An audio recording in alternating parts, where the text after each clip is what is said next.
hello, and welcome to my forest. Hi, everybody. Hello, Rumu. Vimuru Tempest-sama.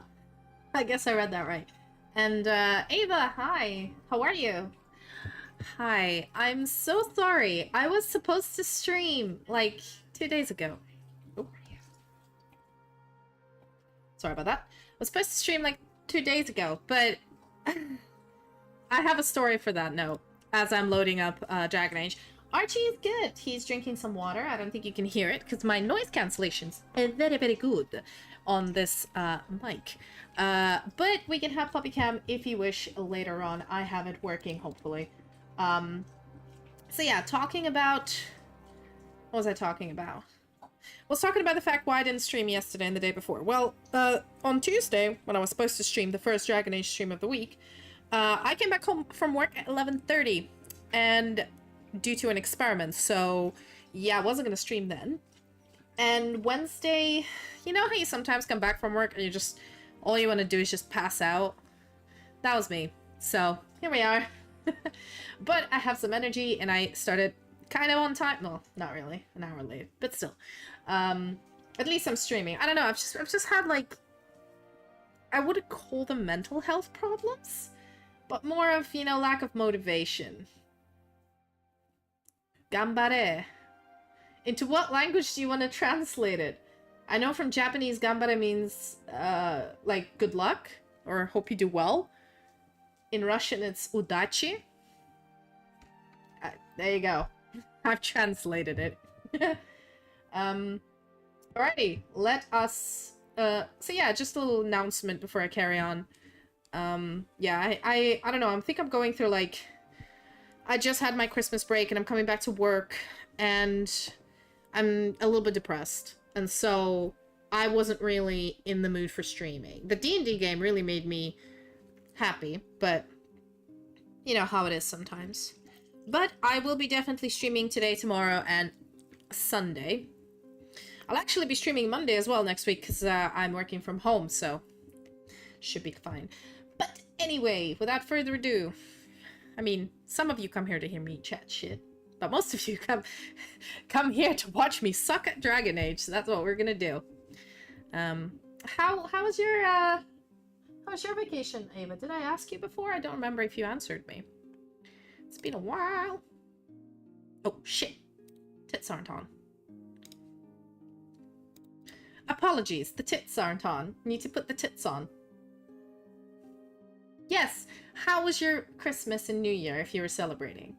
Or whatever holiday. How was your, you know what? Safer to say, how was your holiday? There we go. How was your time off? Did you get a time off? Hope you did. Oh, sorry.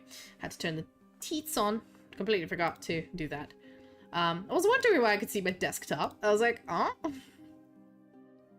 Oh no. Oh no. What happened? Tell me. Are you okay?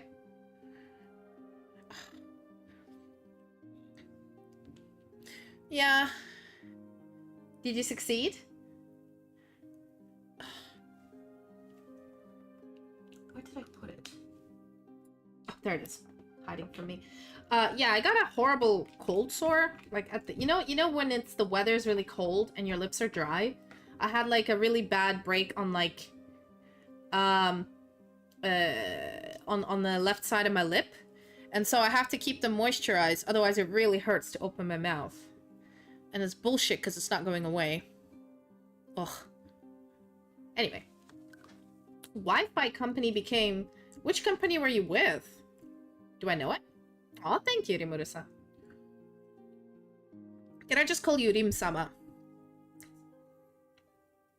Really? I was with Virgin for a while and they were actually not that bad. I mean, Hyperoptic is the best one. I'll die on that hill. We're using Now TV.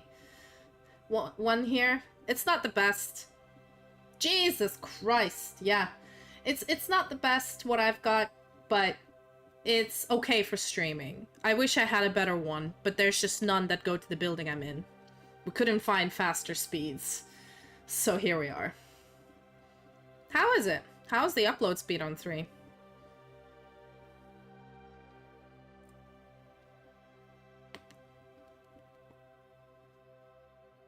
No, not the price, the upload speed. Like, megabytes upload, how much? Or megabits, or what are they called?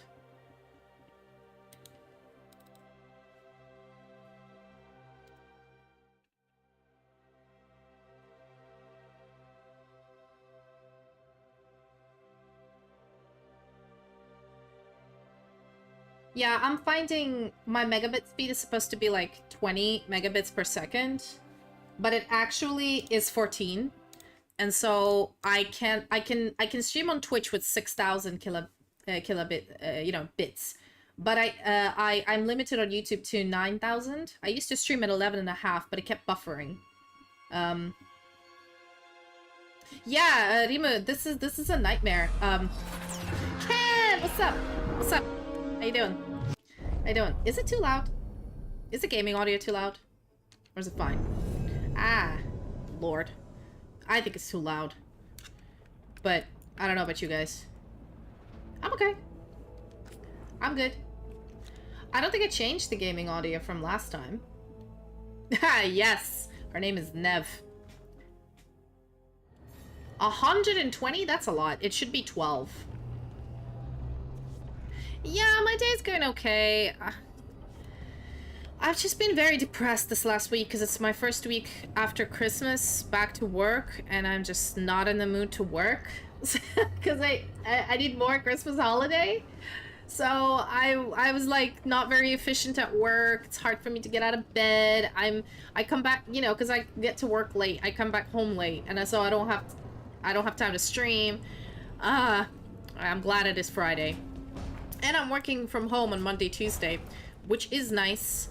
So I get to stream earlier because I don't need to factor in an hour's commute. Man, taking an hour to commute to and from work is such a nightmare.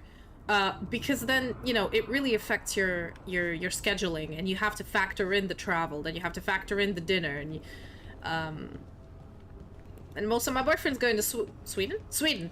So I don't have to cook for the two of us. I can just have ready meals. So, going back to my hikikomori single life before I met my boyfriend for at least 2 days, except plus dog. So I have to walk the dog. On that note, dog's here. If you guys want to see puppy cam, bear with me. Gotta turn that shit on. Yeah, damn it. Let's do this again. Stupid. Yeah. Come on. Oh, there we go. Doge? Yes, Rugar. Oh, let me find the dog. I'm wearing a red hoodie. There he is. Little shit. Sorry. Ooh. Gotta move the chat a little bit higher so we can see. Yes. But anyway, these are the plans for the week. He's leaving on Sunday, so I got 3 days of, I don't want to say freedom, but 3 days of, gaming. It's not like he doesn't let me, like he's home now and he's gaming too. It's just, you know, I don't know if you relate to this, but sometimes, even if you can game, I don't know why I'm sitting so far to the left. Is it because of the camera? Sorry. I've adjusted my camera for my D&D and now I'm a bit off screen. I think that's better. Okay. But anyway, you basically, you know, even if your like boyfriend or girlfriend is with you and, you know, they're playing their own game and you're playing your own game, sometimes when they're here, you kind of want to hang out with them, right? You want to watch a movie rather than play a game on your own. Do you know what I mean? But when they're not here, you're like, oh, well, oh no, my hands are twisted. I have to game now to spend the time. How terrible. You know what I mean? Anyway, I don't know why I'm chatting shit. Right, I haven't played in a while. Do we remember what we did? Okay, so we have to talk to Solas. Oh, yeah. We don't have any side quests. I think I've done all the side quests. To find a way to use the wolf statuette in the lighthouse.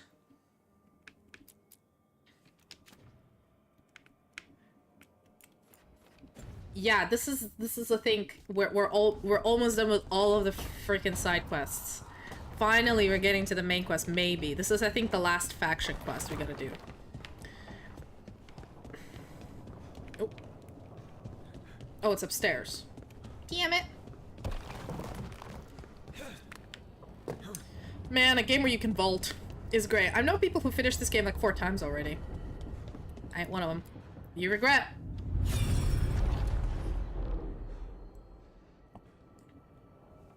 What's this?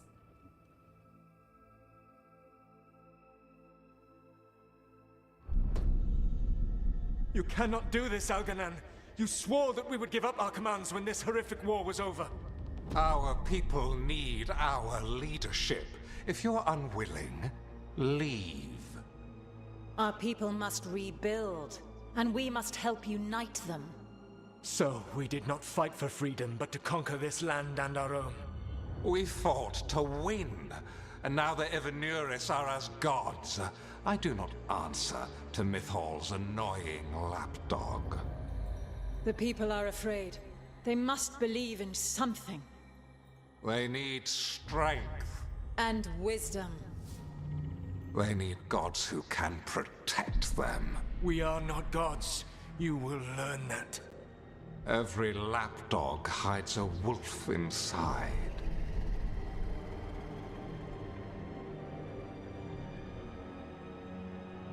Cool. Now what? Oh, thank you for the alert, Kitagawa. Always happy. That was strange. They were speaking Elven, but I understood it. I believe we have experienced a memory in each of our native languages. Not just any memory. One of the Dread Wolves. And the mages who declared themselves my gods. Well, mine and Davrin's.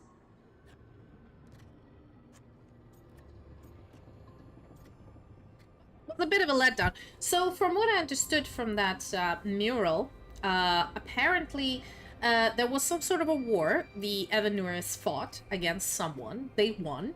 And then they instated themselves as gods. And obviously, Fenharel, the Dread Wolf, or Solas, was like, the fuck, bro? That ain't right. While Mythal and Erganan were like, we must give people something to believe in. So it all started from, like, maybe a bit of ego, but I guess ended up with something big or something. I know, we started with a cutscene.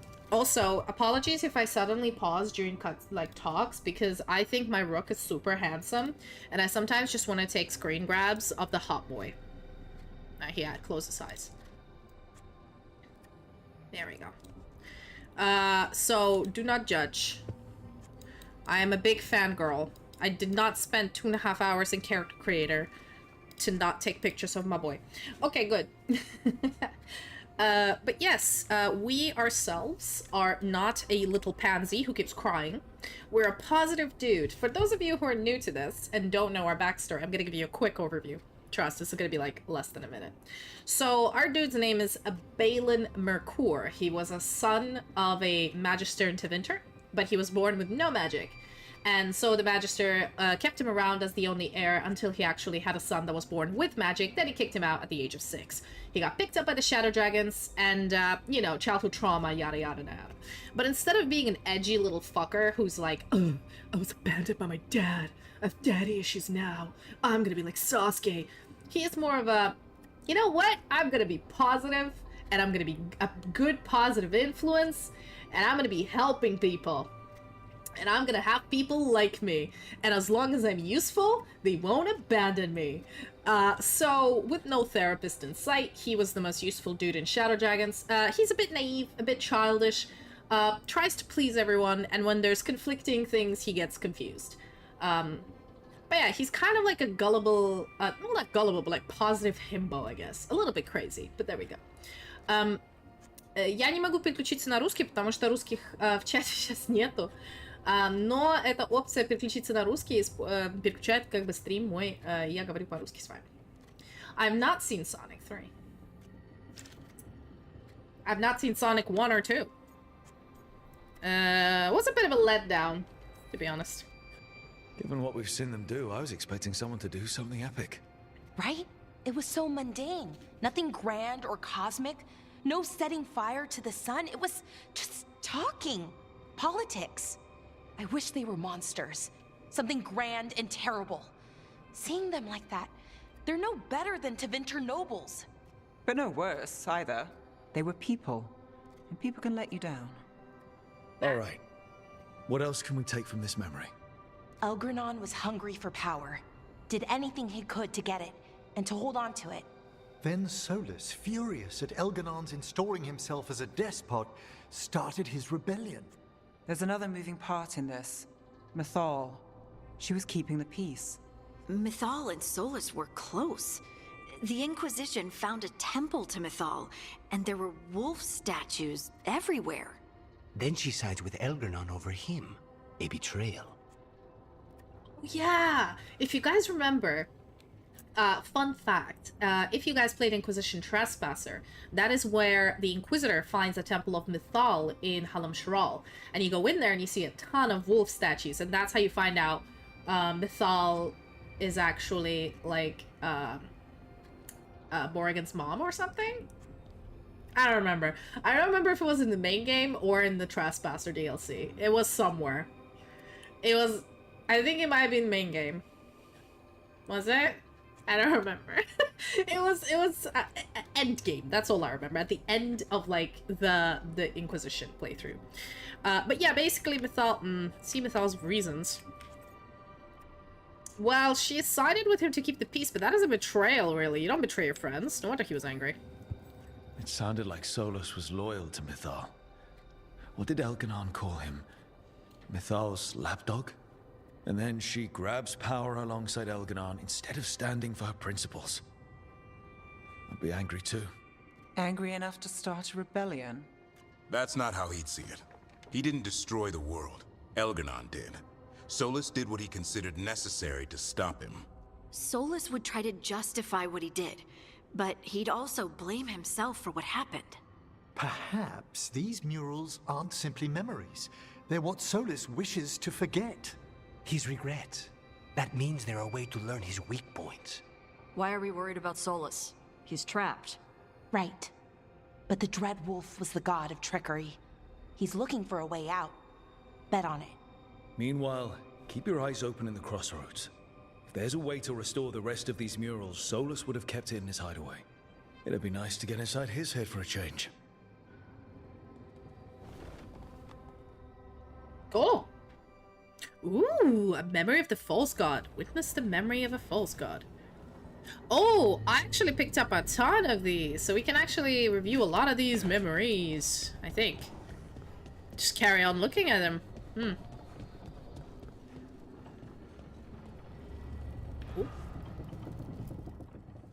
No. Hippity hoppity, coming for that property. Oh, it's down there. Ooh, another mural. Ooh, okay, hello. Let's try to take this look. Are we ready? Are we ready for a cutscene?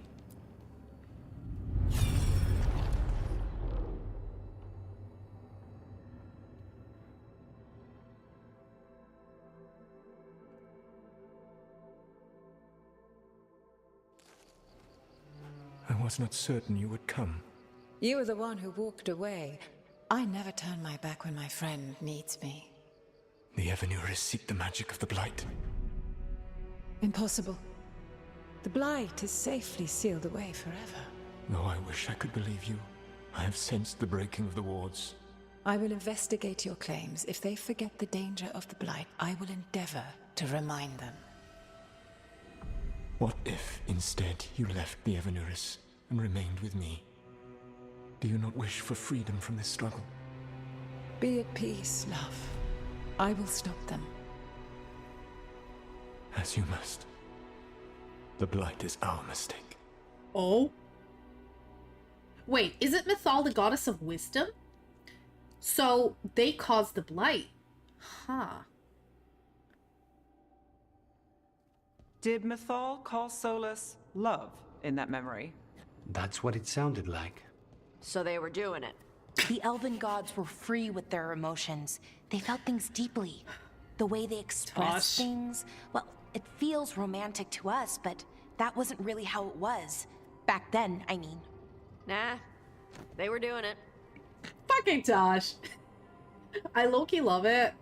Kind of, I love it. I do enjoy her straightforwardness. But also, for those of you who don't know, again, our boy here is in mid-20s, I want to say.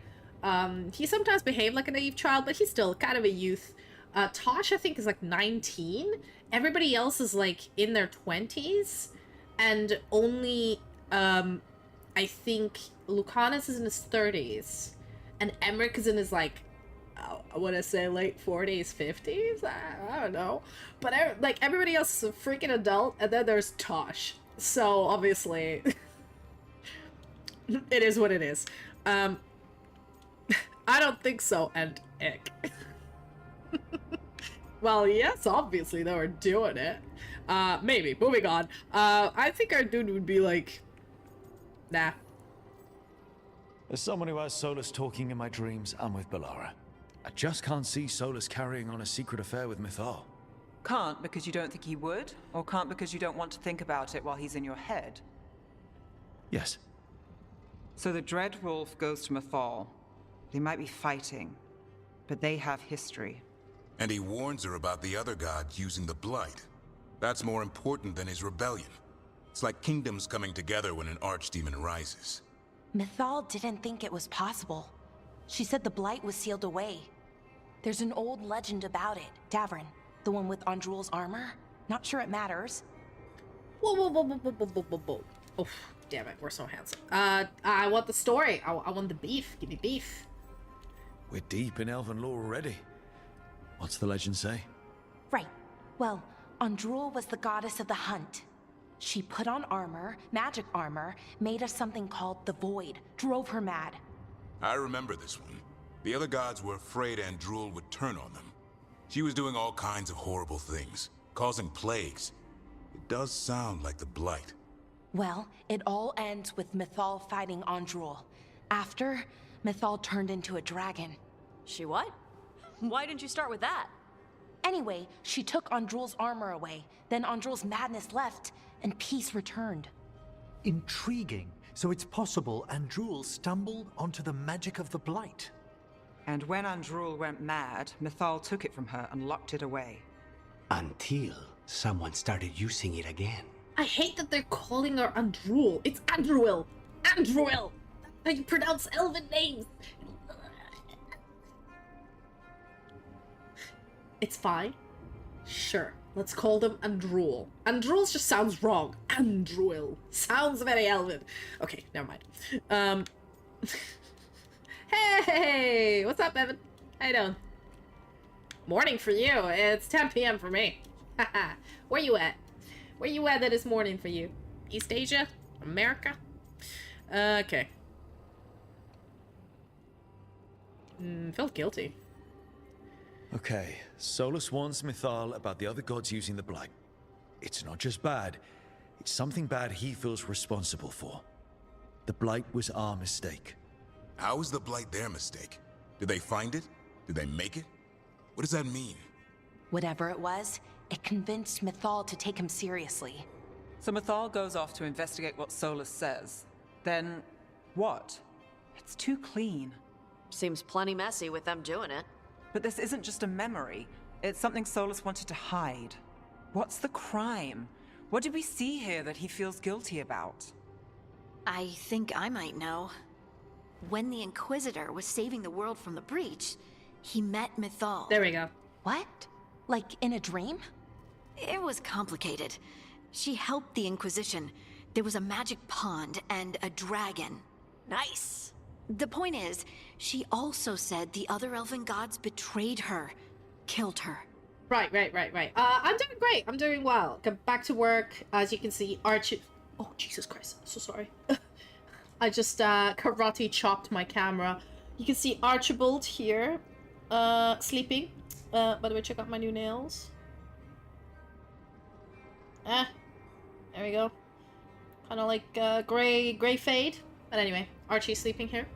Yeah, doing fine. Getting ready to get back to work, you know. Trying to get back in the rhythm and shit. Trying to figure out my streaming schedule, editing schedule, all that shebang. Thank you. Thank you. But yeah, I remember playing Inquisition. So, by the way, my playthrough for Inquisition and for everything else, I think it's without commentary. I will upload it eventually. It's just I need to edit it, which I have no time. But one day. I want more. Explain. Okay, sorry. Point of order. If they killed Mythal, how was she still around to help the Inquisition? Elven god magic? She'd spent centuries gathering strength and sharing people's bodies, I think. If it was a truly benign possession, that speaks to her character. Ha! The one good god got killed. Typical. Solas goes to Mythal, the one semi-reasonable elven god, for help, and the other gods kill her for it. I imagine the Dread Wolf's rebellion heated up significantly after that. Right.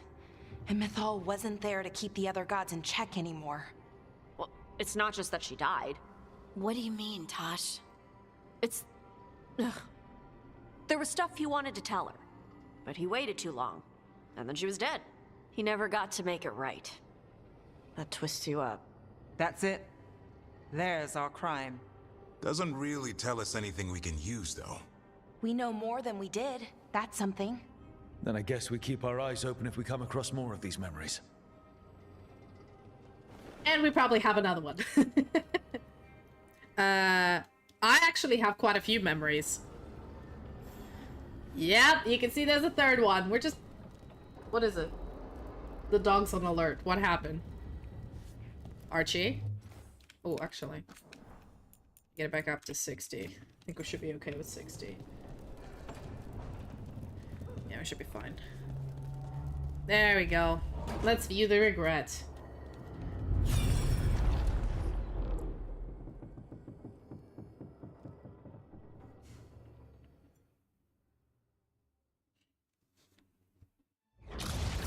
You dare to try to cage us, jealous of our growing power! You will pay the final price for this betrayal. We warned you not to use the Blight. For this, and for Mythal, I sentence you to sleep in exile ever after. Your own lives will form the veil that keeps the horror you unleashed at bay.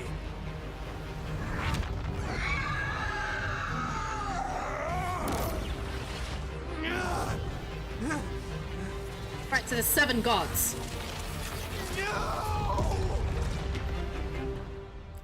So there's 7 gods plus Mythal. 8 so gods. he locked the gods away and created a veil between this world and the Fade.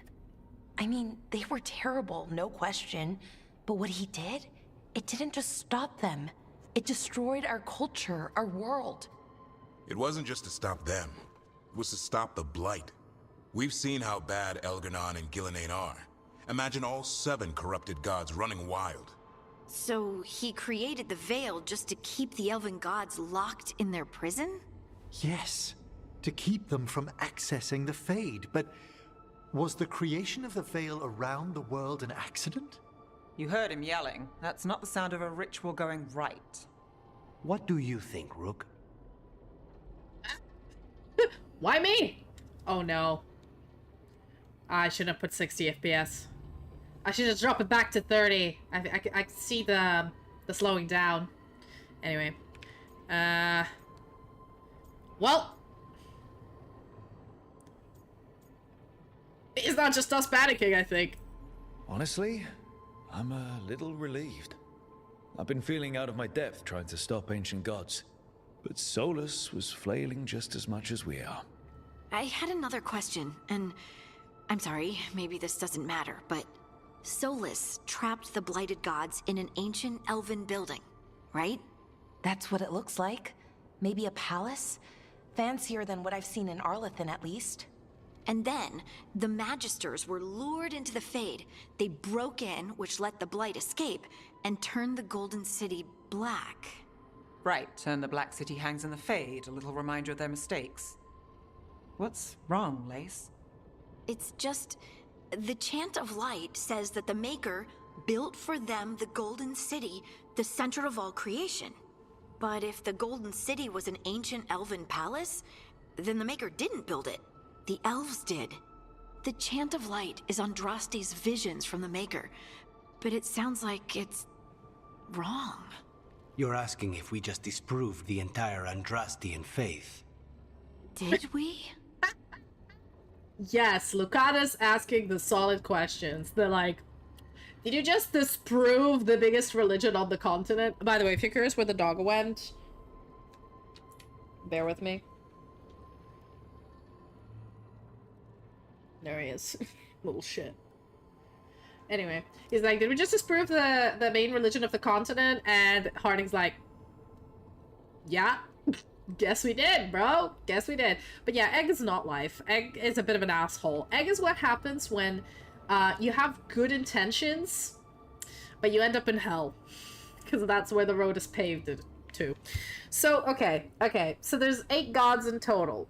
Mythal got axed. 7 gods got trapped in the Fade. Solas is the maker, right? I still believe in the maker. I never did. I'm from vtuber. Religion's kind of not my big thing. Don't let this shake you. Speak as someone who does not believe in the maker. That's not our problem. Put aside the questions of the maker. The lessons are what matter. Do not give personal view regarding belief in the maker. Sorry this hurts. Okay, so it's not the top 2. I'm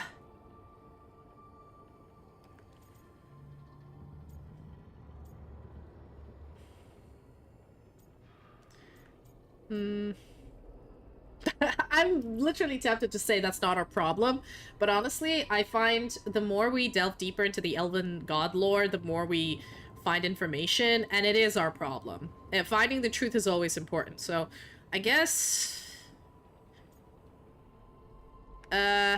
don't let this shake you. The Maker was never my faith, Lace, but I don't think you have to give it up. But what they taught us was just wrong. What if the Maker just doesn't exist? The chant of light might be wrong, but it's been made and changed by people over 1,000 years. There was a whole verse about an elf named Shartan, and the chantry just cut it out. So, maybe the Golden City was meant as a metaphor. Or maybe it was added because of politics. That might change the history, but it doesn't have to change your whole faith. The Dalish clans are struggling with the same thing. What do we keep? What do we lose? The elven gods, the Maker. No matter who you light a candle to, you've got some hard questions to ask yourself right now. Doctrine is not the truth. It is one of many paths to the truth. I recognize the sentiment, though not the specific quote. Who said that? My mother. Ah. Questions of faith aside, we have some very real gods that still need killing. Looks like there are 3 more of these murals with the Dreadwolf's old memories. Wonder what else he's hiding. I think I actually have, like, 3 more statuettes.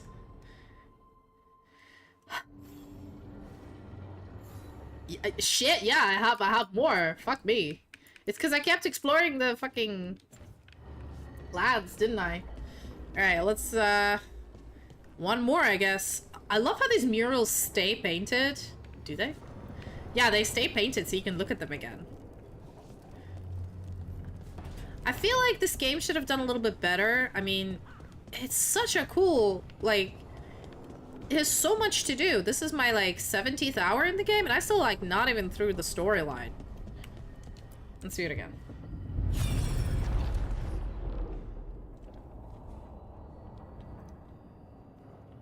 What's this one?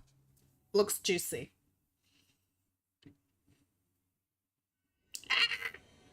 You have so long observed the world. Why not consider joining it? But I have no desire to live as humans. I have the Fade.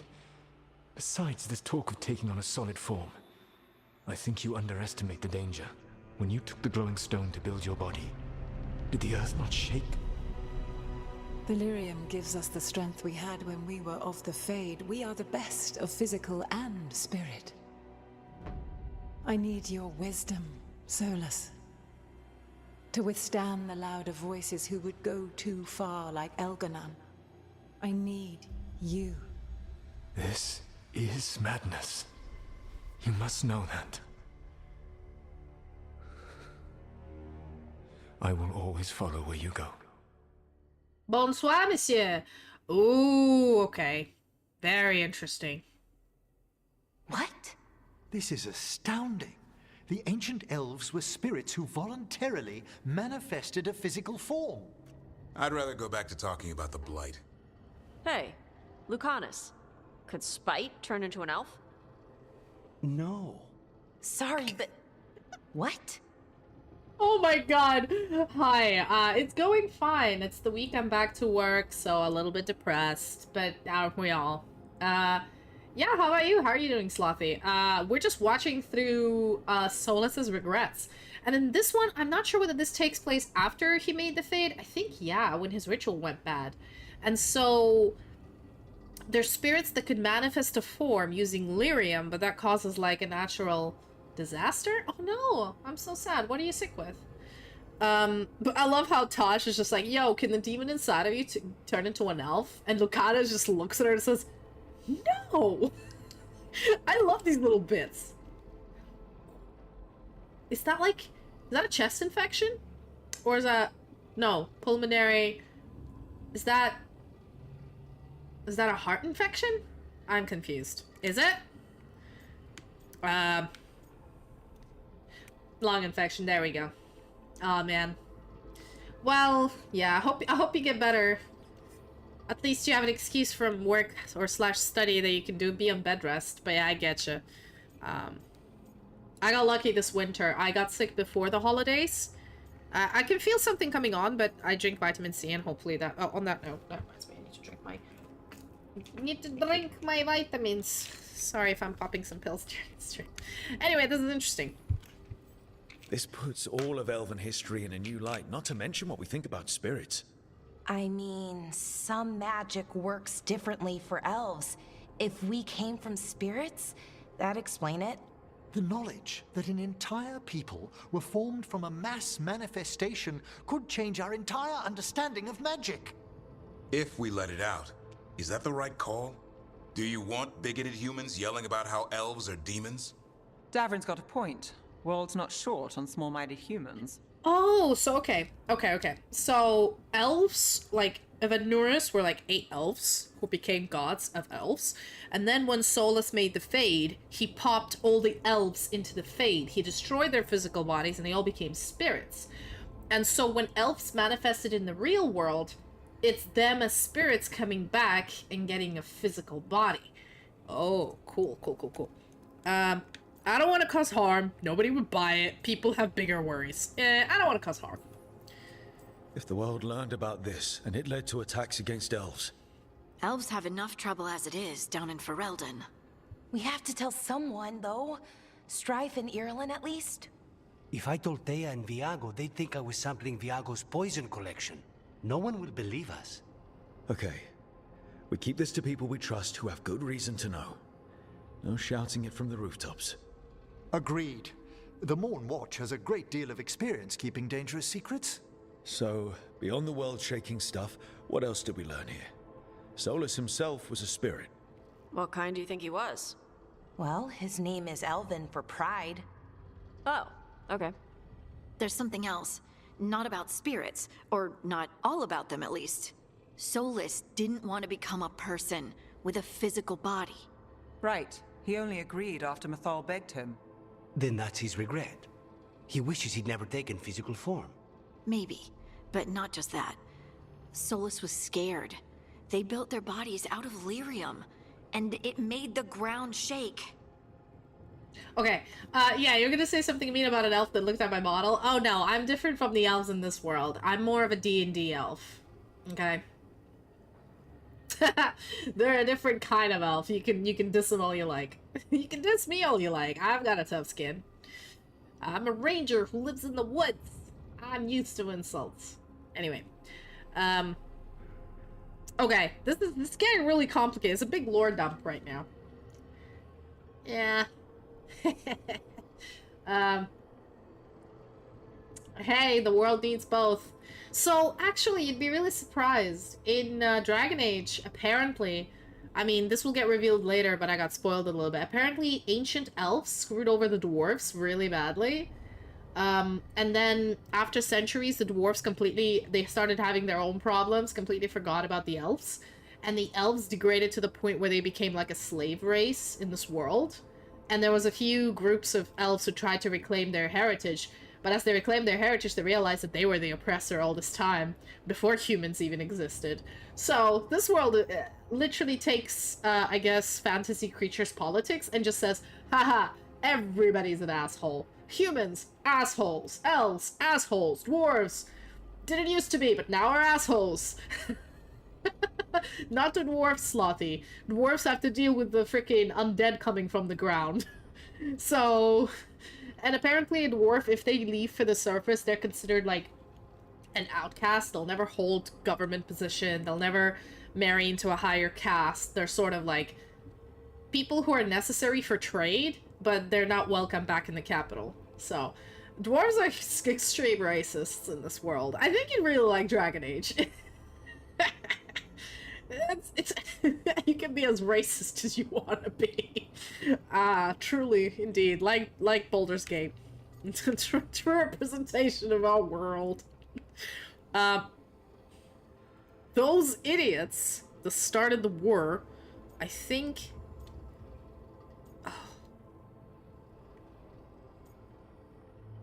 Yeah, the third one is my favorite, but I quite like this one. I mean, you know, I understand the comments. I understand that sometimes I feel some cutscenes need to be longer. Some player choices need to be a little bit more effective, but like, when we had the choice between saving one city or another, that, like, was a big one. And, you know, that changes the rest of the game. The choice whether we do side quests or not do side quests. So, like, it's similar to the... One thing I can tell you, it's similar to the first game, where you know how you have to do the prologue, right? And then you're told, here are the documents, you can go collect allies, and then you have to face the dragon. You don't have to collect the allies. You can just go to the, what is it, Redcliffe? And then go to Denerim, and just... Exactly, like, you don't need to do Redcliffe, you just need to go to Denerim and fight the dragon, right? But then the battle is so much harder because you don't have any allies. Now, if you go and collect every single ally you can, the battle is apparently easier. I wouldn't know because I've always collected all the armies of men, dwarves, and elves, and whatever. I find that in this game, it's the same. I think if you just rush through the main story without doing any of these side quests that I'm doing now, the ending is, I think there's only one ending, and it's the bad ending. Or like the unfortunate ending, the sad ending. Depending on how much side quests you do and how much work you put in the game, the ending will differ, and it will differ about who dies or who lives. Like, I don't know exactly the details, but I know that it has a big effect. That's why I'm doing all the side quests. So I feel like this game has the same vibe as the Origins. Problem is, as you can see, like Inquisition, there are a few limited choices you can do, but Inquisition had this as well. Like, this isn't a new thing. I don't know why people are bitching. Like, this is exactly... I have a feel that this is like Inquisition, except slightly streamlined. Exactly. Yeah, you get locked out of quests. So with this game, I find it's very reminiscent of Inquisition. The combat is so much more fun. The world exploration is better because you don't get lost in a huge map. The side quests are more... I find that they're shorter, which to me is a bit sad because I kind of want a more character development. I feel like a lot of side quests, especially to deal with companions, have been cut, which to me, like, companions make the game. And so all of the side quests you do with the companions, like, they feel like they were rushed, and that makes me sad. But the main story doesn't feel rushed. The sort of lore about elves and stuff doesn't feel rushed. The world building, like the map building is very pretty. The world is gorgeous. So yeah, I mean, it has, to me, it has more positives than negatives. I would say, if I had to rank my Dragon Age games... Yeah. It's the, so, if, to me, Inquisition was the music. The music in Veilguard is mid. I don't even remember any of the songs. In Inquisition, when the music was playing, my heart palpitations started. It was so good. It's because they got, like, did they get Beer McGreary to write the script? Because I think he's, like, the one... Who was this? Can someone quickly check? Hold on. I know we're digressing, but we can wait. This is important. So...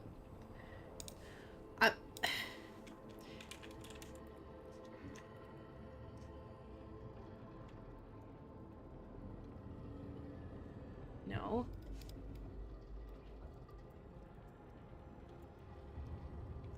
There we go. OST composer.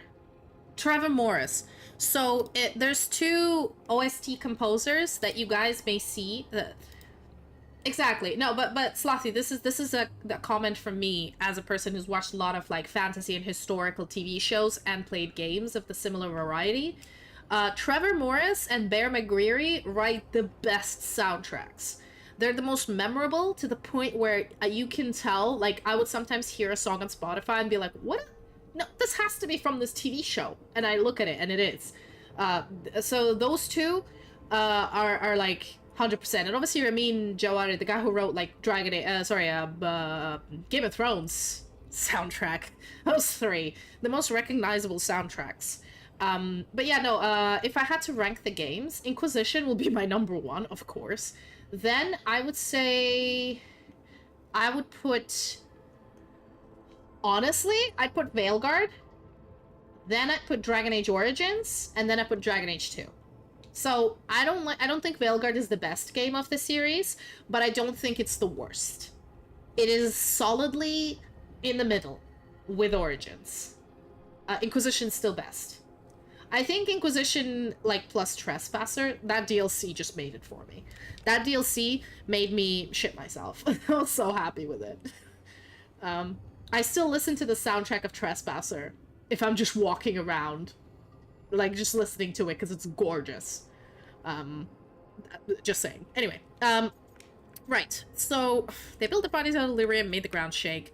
They heard the Titans. Those idiots. I don't think elves are idiots. I mean, the goddess told them to do it. But the start of the war, I guess. You think the ground shaking was the Titans? It makes sense, doesn't it? Something was hurting them, taking their blood. So they struck back, like we'd swat a stinging bug. The first memory we saw with Elganon seizing power, it happened at the end of a war. A war between the Titans and the elves. And we just saw how it started. It feels like we still don't have the full picture. But I think that's part of what Solas regrets. He didn't see the danger. Except he did. He was worried, you said it yourself. He did it for Mythal. Everything that followed, he could have prevented, if he just told her no. Then he's got a war on his conscience. Plus, whatever we find next. Oh, yeah, the gameplay was a lot of fun. Gameplay reminded me of, like, Baldur's Gate and Pillars of Eternity and that kind of stuff. So yeah, but I find Origins gameplay is a little bit... It takes too long. Because I feel like it was a little bit clunky. I prefer a slightly more streamlined one, like the Inquisition. Ah, well.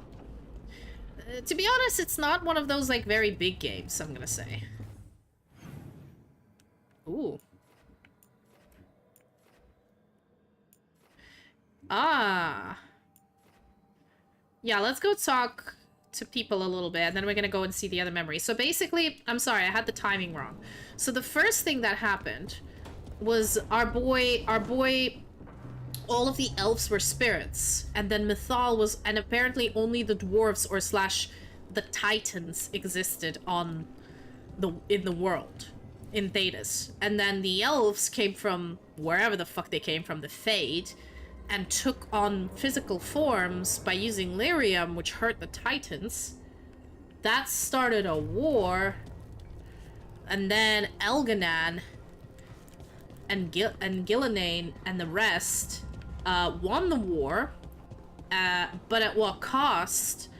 And Solas was like, oh shit, broski, life's not good, I gotta do something. Mythal, come help me. And she was like, no, I'm the only one standing between you. Honestly, all of this is Mythal's fault. I blame Mythal. Gaslight, girlboss, gatekeep. And then, obviously, Solas trapped them all after they killed Mythal. Trapped them all in the Fade. Okay. We put the timer on. Alright, we got 4 minutes till the ad starts. When the ad starts, I need to go and... I'll need to rearrange a few things. So we'll be back. I'll just do a little break for the ad. This is actually not too bad. For what? Getting rid of evidence. After an assassination, some clients don't want the body hanging around. Too many questions. You just dump it out here in the Fade? Who would ever know?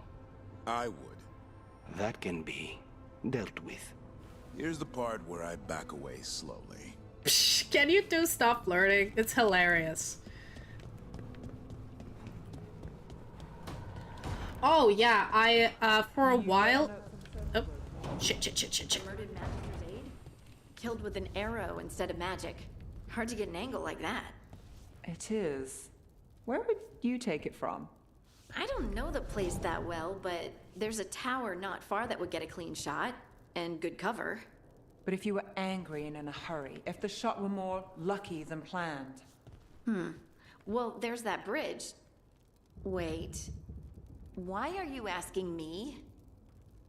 So actually, I was Dragon Age Origins lore was the reason why I wanted to start a YouTube channel. My first like few YouTube videos were some of me gaming, but one of them was me in cosplay, like writing the lore into like a notebook, all ASMR like. Before ASMR was a thing, this was like 2014 or 2015 or something. I might get back and do that if people are interested, like an elven ASMR. So yeah, I would read every single codex entry. I have all of the lore books for Dragon Age. So I think they only released two lore books, but I have both of them because I really love the lore of Dragon Age. I also grabbed the World of Warcraft lore books. I just enjoy world building lore because, you know, as a person who plays D&D and as a person who builds their own worlds, the way they weave mythology and story is actually very fascinating to me. I've always loved, like, this is why I loved the Lord of the Rings, because, exactly, because it's not only how the lore is written, it's the way they write and overwrite history and how over the time stories change, and that changes perspective, and how politics plays a role, and how memories get forgotten. Exactly, it's really, well, World of Warcraft has some moments, but it's overall coherent, yes. So is Dragon Age. I feel like it's done well. And personally, like, as a DM, I like to do my own homebrew worlds with my own homebrew gods, homebrew planet, like, homebrew world calamities and stuff, and I really enjoy that. And it really helps develop this idea of thinking about your world that you're writing or the world that you're playing in. It really helps you develop the technique to write a good, like, world building background, you know? Not a very basic one, you know, not too similar to someone else's, but also the one that is interesting for people to explore and to discover, and unique enough so that nobody's gonna be like, oh, another D&D game, here we go, same Tiamat, same fucking, I don't know, bunch of cards, same old shit, same Dawnfather, and you're like, oh, cool, you know? Exactly, but I enjoy the challenge. That's something I quite like. I really enjoy that. And I love it how people challenge me. So every time I describe my world to them and I say, but that doesn't make sense, I love it because it makes me a puzzle. I'm like, okay, so how can I make it make sense? Like, what do I need to change for it to work? And I find it's really cool. So apparently I was actually thinking of doing a bit of world building. Yeah. Doing like world building streams with me. Oh shit, the ads are gonna start soon. I'll continue this after the ads, so we'll be right back. I'll be right back.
Hey, we're back. How y'all doing? Back from the ads. I'm curious what ads you guys got, if you got any ads. Oh, one for Call of Duty? That's cool. Never got him one of those. No, I lie. I did. Now I only get, like, casino ads and mortgage ads. Which is weird. Hey, buddy. Ha! I win. Manfred.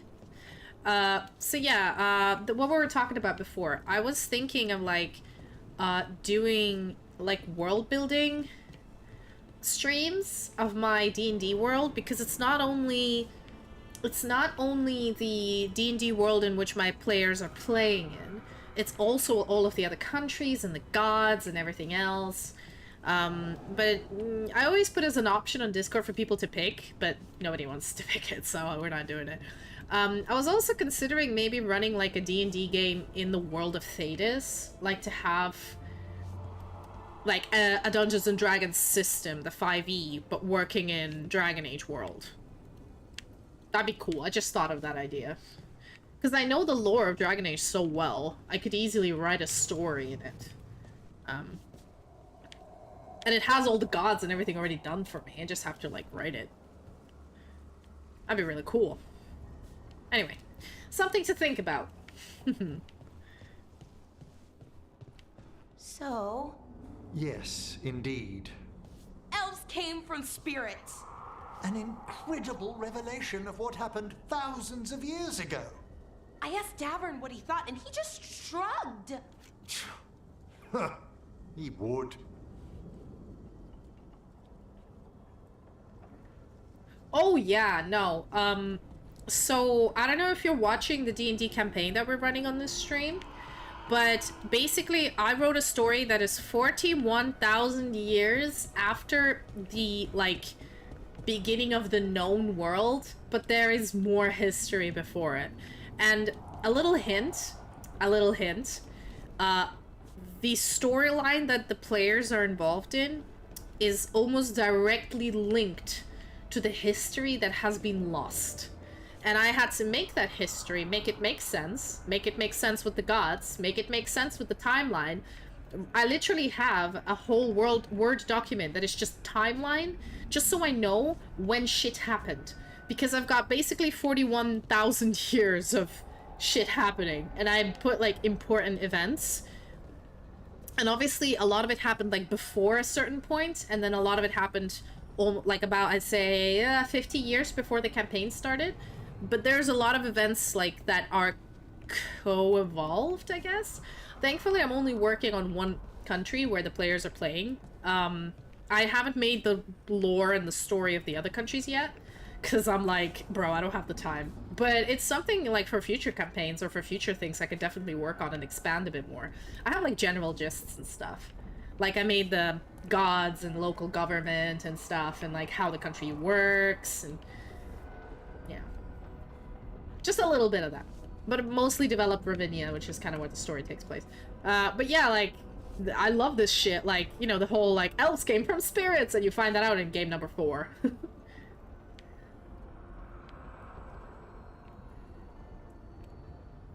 Yeah.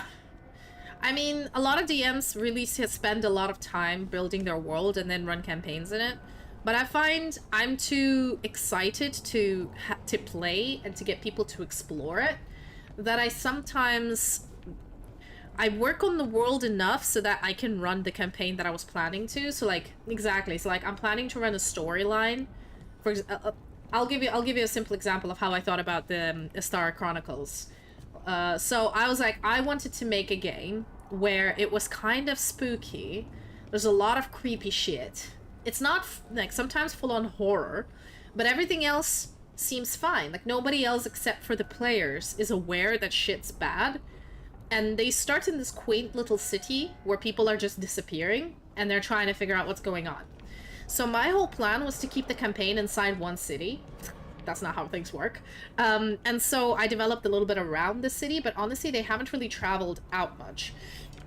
But the cool part is all three of them, they gave me backgrounds of who they wanted to play, and I incorporated them into the lore and into the story and into the heart of the conflict. So I basically built the conflict around them. So they gave me their backstories, and I was like, okay, how do I write the campaign? And I wrote the campaign with them in mind. I had like the BBG kind of maybe already in mind, and like the big events that are gonna happen, whether the players interfere or not. And then obviously I included their backstories into it, you know, wrote them into the story for them to get invested. But I started building the world a little bit around the first campaign and around them. Or I'd be like in a card, I'm like, oh, this would be really cool. Or like my boyfriend would be like, hey, you know what would be cool if there was a third party in this political strife you're having? And I went, oh, and I'm like, and they're not just like pro one or pro the other. They're against everyone. They want to nuke everybody. They're basically, I don't want to say a terrorist organization, but kind of that. They're just a cult that just want everything gone. And I went, that adds a layer of complexity. Let me add that shit. And, you know, that's kind of how it goes. Because I find, you know, if you build a world so big, and you spend 25 years on it, and then you never get players to play in it, that's just a waste, you know? And sometimes the players help you build the world. Other people help you make it work. It's not just your brain baby. Other people help you build your brain baby, I guess. Anyway. Exactly. That's why it's amazing. I mean, I do the same thing. I plan, once this campaign ends, hopefully, if we ever get there, alive. Once this campaign ends, if I do another one, maybe with the same players or different players, their effects will have, like, considering the kind of BBG I planned, their effects will have a direct effect on the literal planet. Like, if, depending on what they choose to do, the issues everybody else is gonna face are gonna be, very different. I'm not gonna say if there's a right choice or a wrong choice, it's a choice. If they choose one thing, the world will change accordingly. They choose another thing, and then kind of nothing happens. Things go on as they are, but they can never be the same. Or the third option, if they decide to say fuck you to everybody, the world just ends. Like...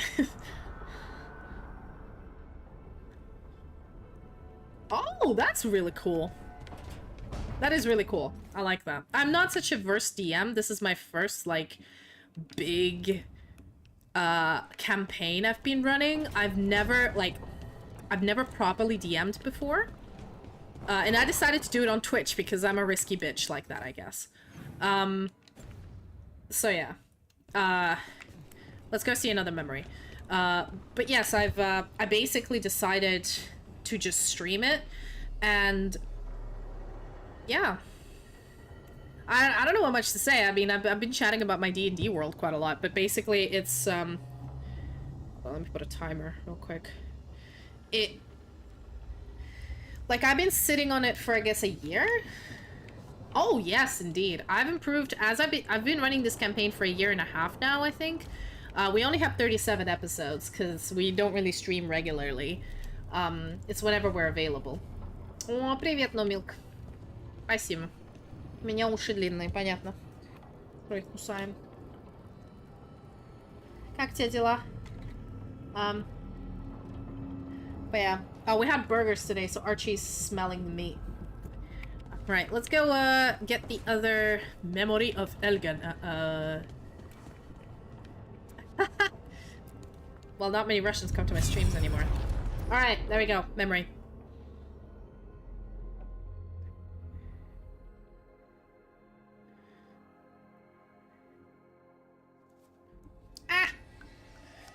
Have you created what we need?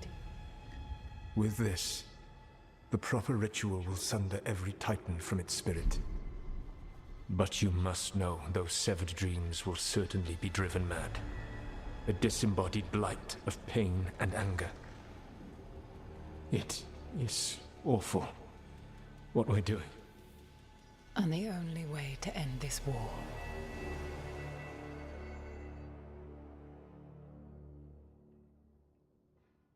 Wait, what?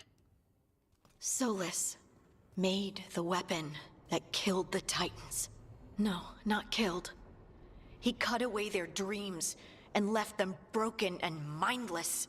He passed me in the halls of Skyhold for a year. He made polite conversation, and he knew. He knew what he did.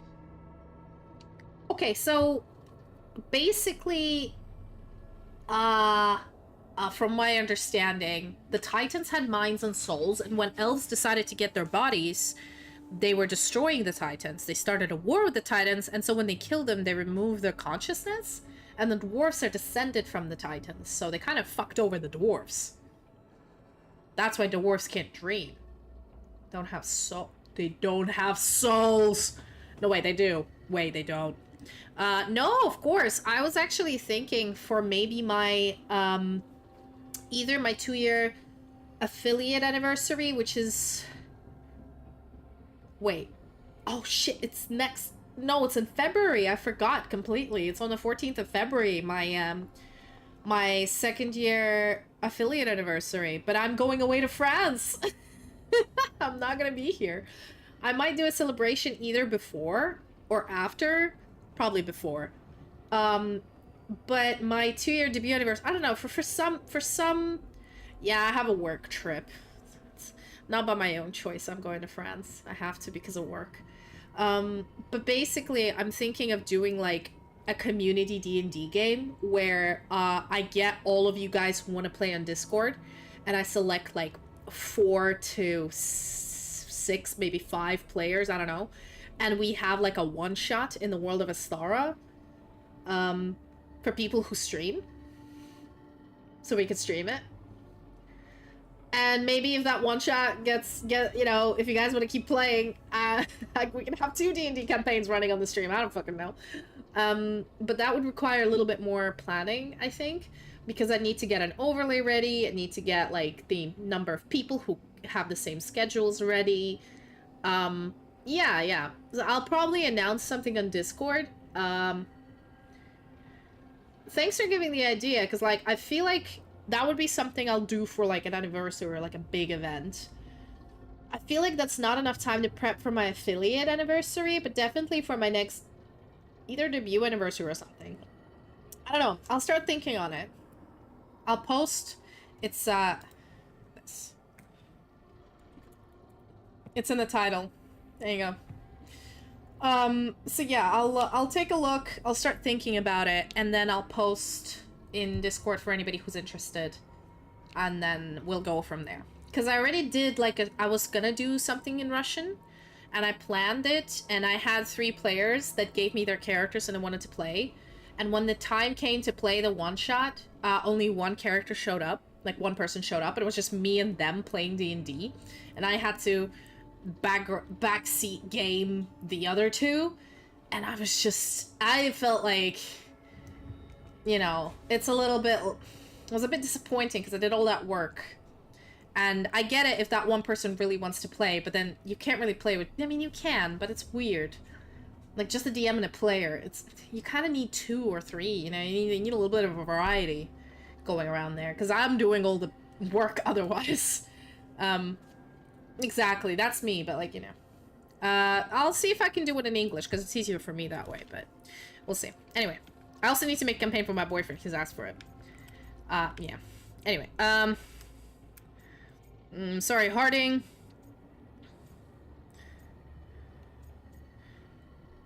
Well, no wonder he feels guilty. No mystery why he wants to forget this. As a mage, and apparently a scholar, Solas doubtless regrets destroying the minds of the Titans. No, it's worse than that. That isn't what Solas regrets. Those severed dreams will be driven mad. A disembodied blight of pain and anger. Mierda. You can't. That's not possible. When a warden hears the calling, it's like a song in their mind. Sound familiar to you, Lace? The song of Lyrium. Of the Titans. We think of the Blight as this monstrous force with no mercy, no compassion. Evil incarnate. Instead, it's a caged animal. Mistreated and imprisoned for centuries. Until all it knows is fear. Wow, so The Blight is the adult crazed minds of the Titans that have been cut out by that lyrium dagger during the war so that the lyrium can be used by the elves to make flesh. So it's all the elves' fault. We've agreed the fact that the elves are at fault here. Fantastic. Juicy. They not only fucked over the dwarves, they fucked over everybody. And themselves later. Fantastic. Well. Wait, denying access? Why? Hold on. I think... Where are you? If you join, I can give you roles, I think. Did you manage to join? Oh, no, maybe the link expired. Let me see. Can you even see the Discord, but then you should go in, like, the rules set? Or you can't get into it? Ah, okay. Yeah, that's fine. There's a bit of a problem with this. I have to assign the roles. I made this because I got a lot of bots. So now I can see the roles you assigned yourself. Yeah, I think I can see the roles you assigned yourself, and then I can assign you the roles accordingly after I check. Because there's a lot of bots that come into my server, so that's why I did that. Don't know why it happens. Because I have an open server, I guess. Alright, I can see what you voted for, so... No, you voted for English, right?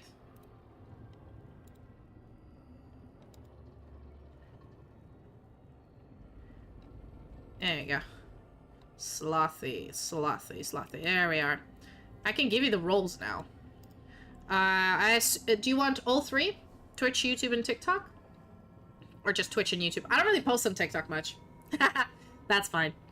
I assume you're an adult, so I'm just gonna put you in there. It's only like one channel with slightly raunchy, yeah, just a little bit raunchy, art. There we go. It's not too, like, I'm in so many other VTubers, Discords, and they're not safe for work, server is truly not safe for work. I have to be careful not to click it when I'm, like, in public. Mine, I think it only has one picture where it's slightly suggestive, and that's it. Like, it's very much safe for work. It's just, I think, because we do have, I think, 2 people in the server who are, like, underage. And so I try to keep most of the things clean.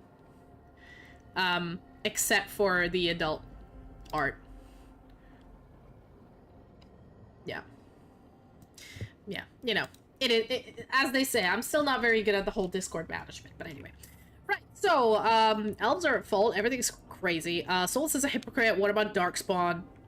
Yeah, what about Darkspawn? What's going on there? What does this mean for Darkspawn? Should we be trying to help them?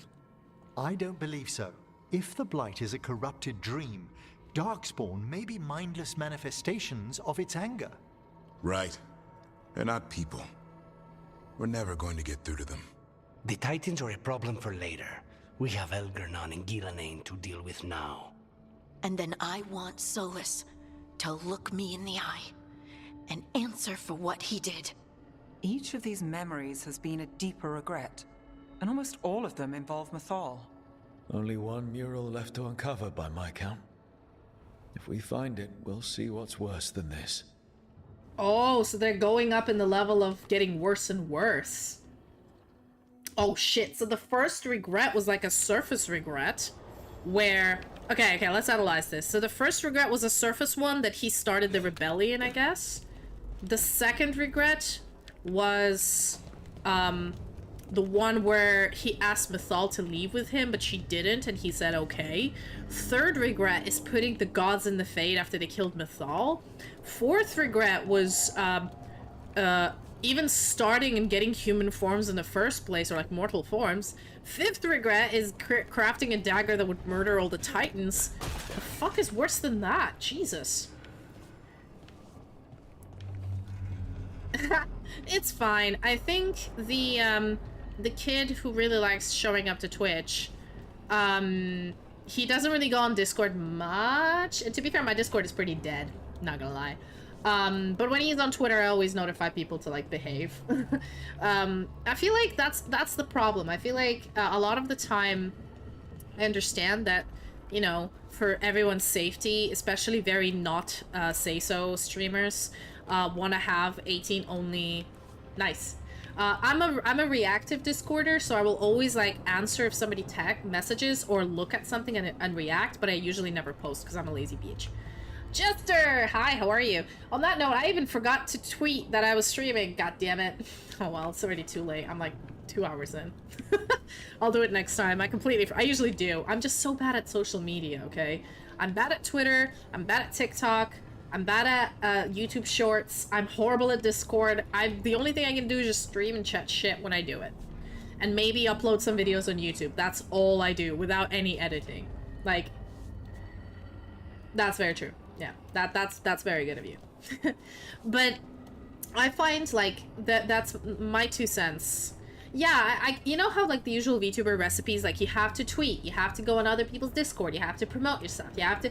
I hate that shit. I honestly, this is what makes me not like being a VTuber, the whole promotional shit of it. Like, I get it, but I don't wanna. And, like, how they say, like, oh, you have to do at least a tweet a day, at least 3 shorts a week, or some shit like that, and, like, 1 collab every 2 weeks. I was like, huh? And they have to be with new people. I went, but why? That feels like it's such a forced, like, thing. Like, if I don't want to do it, I don't want to do it. Why do I have to?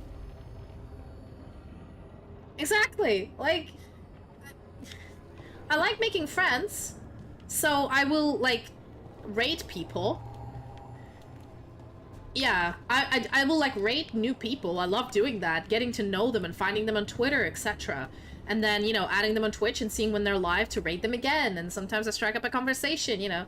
That happens. Or sometimes people rate me, the ones I know, and then people in their chat to me. And, you know, I feel like that's a more natural way of getting to know someone, rather than, you know, this... I just find it forced. I mean, I get some people are good at sending funny memes on Twitter, but again, I'm more of a reader. I'm the person who scrolls my feed, likes everybody else's posts, and goes away. I don't really post shit.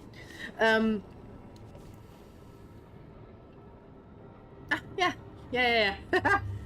To be fair, Sheriff, Cappuccino, and Aqua Wolf, and Danny are, like, the 4 people, because I know them. I would like to collab with them, and I volunteered to collab with them.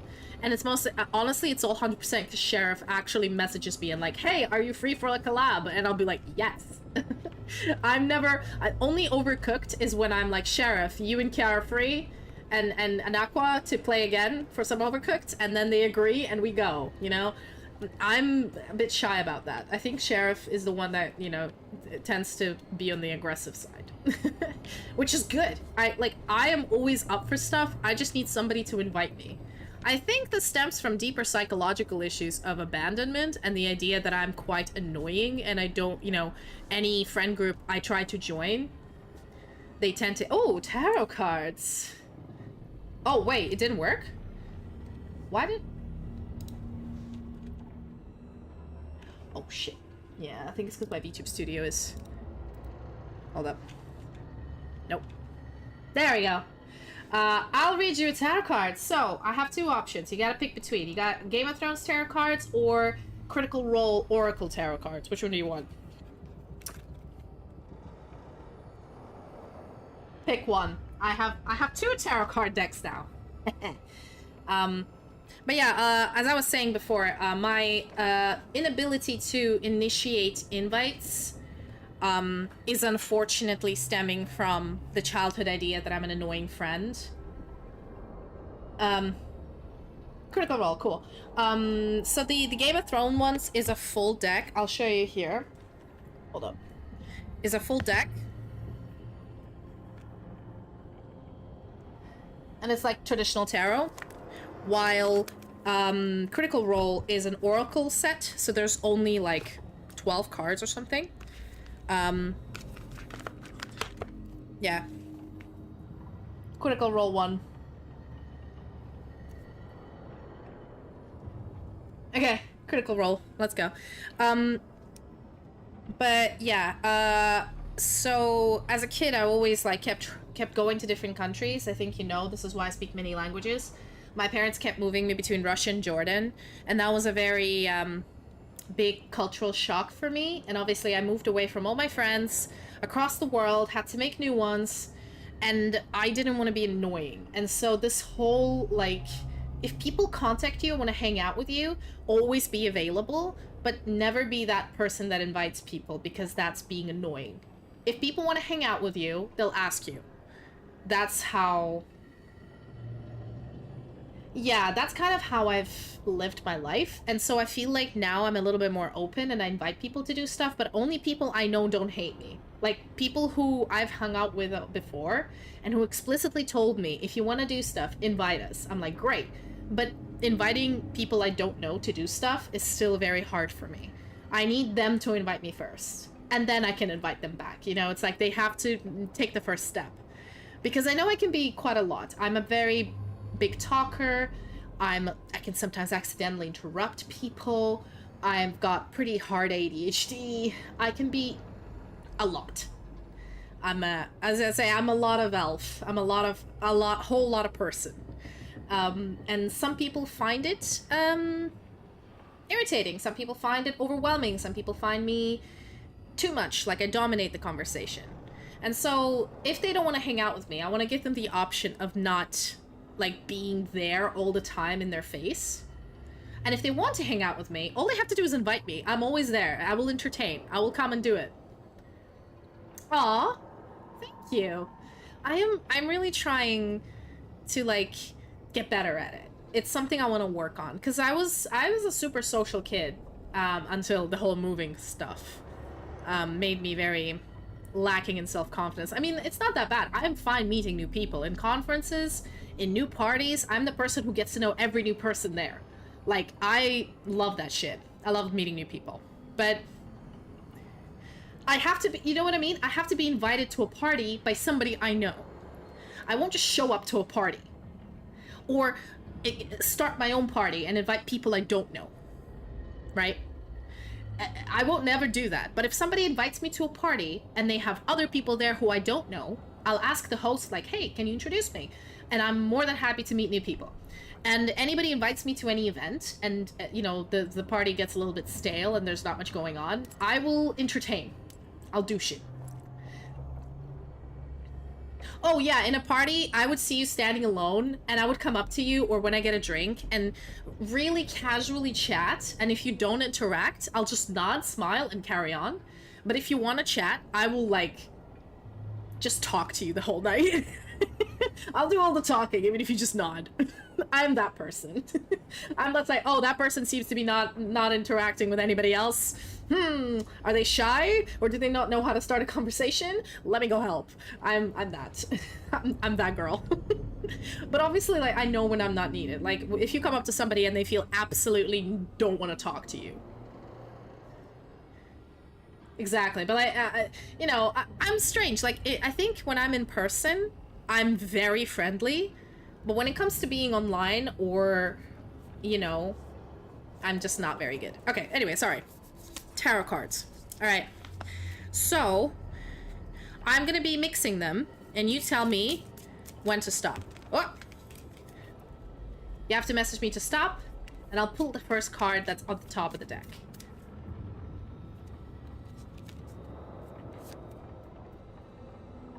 Okay. Alright, so your card is... Ooh, the sky. I don't know if you can see it. So this is a fjord from campaign number 2, or Ford, on a ship. It's really cool. So what the sky means, I don't know, I have to read. Give me a second. Yeah, the sky means it's the card of air and water. Your question was, will my worries go away this year? The answer is safe passage, uninterrupted vision, which means most likely, yeah. Yeah, yes, I think yes, most likely. They will. That's the thing. If not all of them, at least you'll get a path of no resistance. If you have issues you need to solve, this year you will have a path of no resistance if you're willing to solve them. They won't solve themselves. I don't think that's what this card means to me. In my opinion, with this particular question, it shows an easy voyage, which means if you ever make any moves to try to fix whatever the issues are that are bothering you, you will have an easy time of doing it rather than them solving themselves. But you have to put in the work, but it will not be, there will not be that many obstacles. Exactly. And I feel like in your case, there's not going to be that many obstacles standing in your way, and all you have to do is get the courage to, and put the effort in. There you go. There's your tarot card reading. Anyway, sorry, we literally went off on a tangent here. But, yeah, we're just, I guess that's why being a VTuber is a bit hard for me.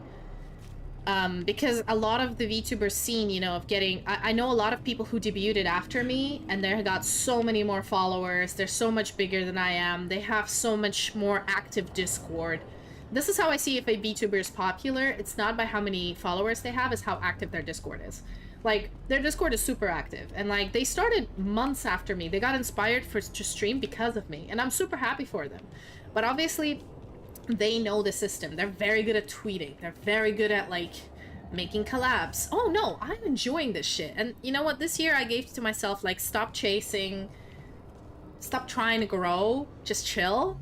And that's what I'm doing now. That's why most of my streams is just me chatting shit while I'm in the middle of a game. And I should be doing quests, but... we're chatting. But yeah, no, I'm super happy for everybody, and I'm always glad when somebody starts streaming because they know me. They're like, oh, I saw your streams and I saw how much fun you're having. I want to stream too. I'm like, yes, do it. Exactly, yeah. I mean, my work is not giving me that much enjoyment anymore, so anything I can get enjoyment out of, you know what I mean?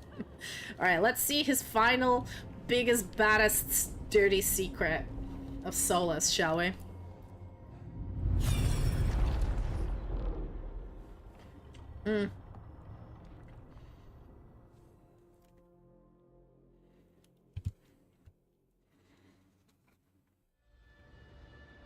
I knew that you would find me soon enough.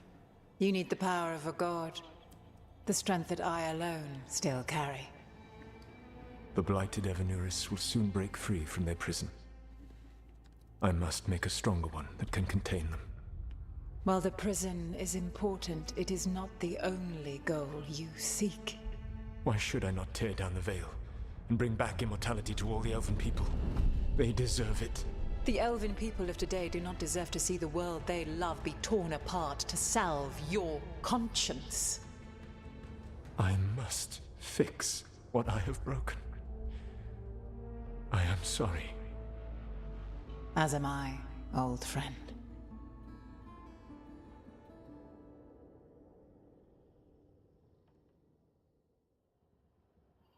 Solas killed Mythal? After all that? Is this another memory from a different time? No. He wore that same outfit in the Inquisition. We knew Solas woke up in this world without most of his power. Now we know how he got it back. By killing the only other god around and stealing her power. All that epic magic and godly power. In the end, it comes down to love and murder. Same as always. Sorry, I didn't want to reply and interrupt the conversation because the voice acting is really good. Yeah, I agree. If I have one person, like, I'm just chatting to you, Slothy, and you, Jester, and I'm having a ball of a time. Like, even if I have nobody in chat, I would be playing this game anyway.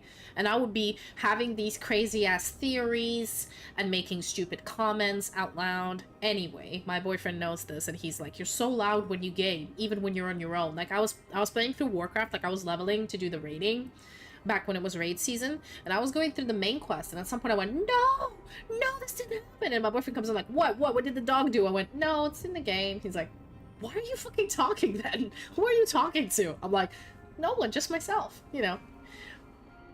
Exactly. So, you know, I've decided to just chill, and that's what I'm doing. I want to try to keep to a schedule, because I feel like that helps me organize my day. And also doing the D&D game, and also maybe getting some collabs makes me a little bit more structured. But I think that's it. That's the most effort I'm going to do. I'm going to still check my Discord and do stuff, but... Hi, Jared. How you doing? Yeah, I can yap with the best of them. I'm a big yapper. But okay, so analyzing these visions of Solas. Exactly. I know. It's horrible. I made a schedule and did not adhere to it this week. So it means, like, if I can adhere to the schedule and stream when I said I was going to stream, maybe even not the same time, but at least the same day, that's already an achievement. I'm fluent in Japanese. That's very true. So yeah, okay. Scotland forever! Hello, Aqua. You want me to speak Scottish for a minute? Fine, I'll do it. Alright, so this cuts Solas has 6 regrets. And one of them is worse than the rest of them. We're basically going through Solas's dirty laundry. So the first of his secrets was the fact, like, a lot of it had to do with the fact that he basically made the elves out of lyrium. And then Isengard,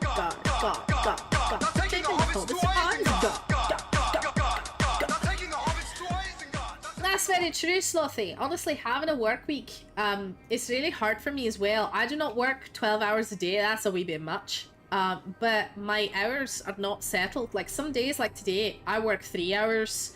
Some days I'll work 15 or 16. It depends. And it's all up to me, kinda. But sometimes you're in the middle of something and then it decides to just shit in your face. And you're like, oh god, alright, I'll be here for another 9 hours fixing this crap. And you don't get paid overtime. You don't. So you do it and then you're like, next day you're like, fuck it, I'm coming in only for 3 hours to do the bare fucking minimum, then I'm going home. And so your schedule can't be very consistent. That's what happened to me this week, actually. I was supposed to stream on Wednesday and Tuesday, but Tuesday I came home at like midnight. So yeah, no, thanks. Right, okay, no more Scottish accent. There we go. Hello, everybody. Ah, I see. Well, it, again, depends on what kind of work people do. In my case, it's like every Monday I gotta bring a progress report for the week. So, Ah, yes. It's a hard accent to keep. Well, I could keep speaking with a Scottish accent if you like. Anyway, talking about that cunt Solas. So basically, he was a wee little sprite shite. And he decided to create a body for himself and for all the elves from Lyrium because Mythal told him to do it. He was like, Mythal, I don't think it's a good idea to steal flesh from the Titans. And Mythal went, nah, brah, trust me, it's gonna be fine. And then they pissed off the Titans. The Titans decided to go to war with the fucking elves. But the elves won. And then the 8 people of the elves decided... the 8 people of the elves who won the war, also he made like a dagger that like ripped the souls out from the Titans so they could use their flesh, their lyrium flesh, to create their own flesh. And then the 8 of Anura's gods won, and obviously the power got to them. And by killing the Titans and ripping their souls out, they created the Blight, because the Blight is actually angry souls and dreams of Titans that they locked in a Fade. And then some of the gods decided to use the Blight, and so Solas told Mythal to stop him. Mythal said, alright, I'ma try, and then she got murdered like a bitch. And so Solas was like, alright, y'all are pissing me off now, I'ma put you in the Fade. And that's what he did. But by doing that, he lost his power, because of course my man can't do a fucking ritual right. And so he started wandering around with Inquisition. And then in the end, he was like, I need to fix the world's real fucked up because it's my fault. But it's not actually your fault, it's Mythal's fault. If you didn't fucking listen to Mythal and told her, no, bitch, I'm not gonna do what you tell me to do because you're stupid, then none of this would have happened. But he blames himself, the wee boy. Poor lad. And so he decides to kill her to take all the magic and fix the world, and then he fucks that up as well. Poor lad. Sorry, there we go. A Scottish recounting of Solas's regrets. If I could hug all the chatters, would I? Oh, of course I'd hug them. Personally, I'm not... Okay. I know you're supposed to say, of course I'll hug him. But personally, I'm very, like, I don't like physical contact. Even my own mom, when she hugs me, I'm like, okay, you landed from a plane, you gave me a hug, don't touch me. That's fine. no more touching. I don't like the touching. I just, you know, I'm not a very physical person. I'm learning to be a bit more physical, but I'm not originally a physical person. So hugging people I don't know, I'll do a polite hug, but not like a proper tight, you know, warm hug. That's something that's reserved for special occasions for me. So I would give everybody in chat a soft hug, I guess, depending on their needs, but, you know, boundaries. Just being honest. Oh, yeah, no, I always bring snacks. I'm a queen of roasts, so anytime you need to roast a bird, duck, turkey, chicken, or meat in the oven, I'm your girl, okay? It always comes out perfect. I know how to cook various dishes. I try to eat healthy. Snacks-wise, fuck that shit. Snacks are supposed to be not healthy. So, I go for very unhealthy snacks. But I don't really snack that much. So, you know. Anyway.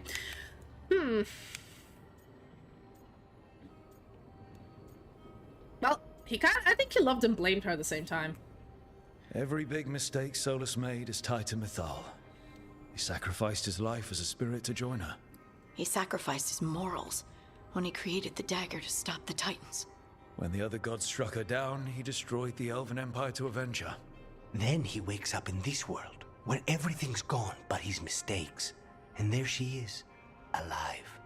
And after all he's done, she sides against him again. All these mistakes are his fault, and hers too.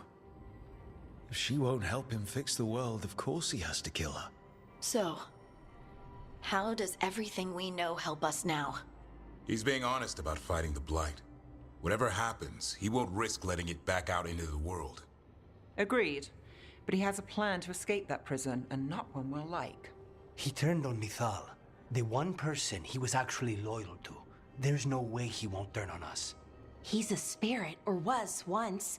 He might be able to possess someone, affect minds, all the things spirits do. He created the Veil. His very nature is tied to it. That will be a source of strength, but also a potential weakness. Mythal has him all messed up. Anything about her or Elgernon is gonna make him angry. Sloppy. Solas thinks he knows what's best for everyone. Anything he does, he'll do while telling himself he's the hero.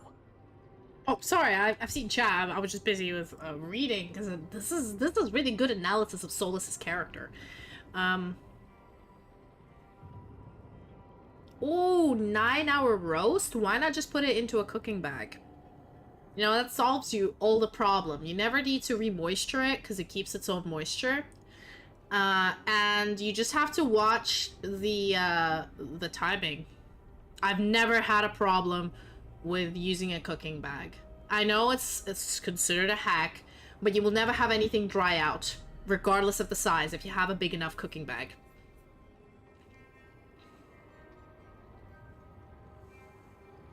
At least I'm talking about birds. Like, if you're cooking turkey, duck, or chicken, just baste it quite well, and then pop it in a cooking bag, tie it up, shove it in the oven. 3 hours later, regardless of the size of your freaking turkey, it's done. I mean, the longest time we had a turkey in the oven, and I think it was like 15 kilos or not larger, it was 4 hours. And it was fully cooked. Oh, okay. If we're talking about meat, it's different. Bird, it doesn't need that much time. I think the one time I cooked it for at least 5 hours or 6 hours was like a lamb shank in the oven. Or was it beef? I don't remember. But it was good. I did have to watch it. But it was not supposed to be moistened. It was supposed to be a bit dry. It's like a dry roast. Anyway. He's wrong, but not evil. He's smart, but we know him. Yeah, I guess he's wrong, but not evil. Solas has caused a lot of damage, but he's not like Elgenon, trying to wreck the world to rule it. He's trying to repair the damage he caused, and he knows he's made mistakes. There might be hope for him. You don't think he'll turn on us? Oh no, he's totally gonna turn on us. I mean after that.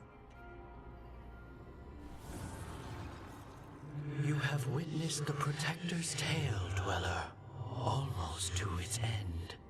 Almost? How can there be more? When the mighty fall, their echoes cross the ages. An audience is warranted. Speak with your visitor. She awaits you in the crossroads. Oh, a visitor. Oh. Oh my. It's sorry.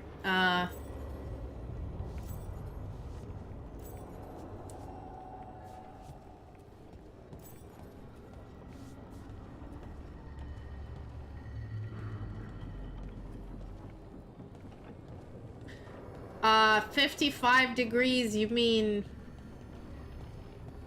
Fahrenheit or Celsius? Because that seems a bit low for Celsius.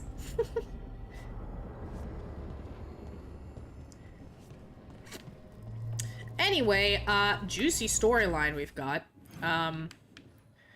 Hashtag interesting. Oh yeah, we gotta talk to a lot of people. This is very good. That seems very low.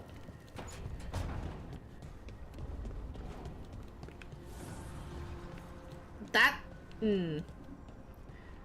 I work with proteins, and that's something, like, your protein won't even get denatured at that temperature. It's still, you can still get away with it a bit folded, so I don't know. Again, I don't know much about cooking. I don't know much about cooking, so this is purely out of biology perspective. We keep our proteins on ice.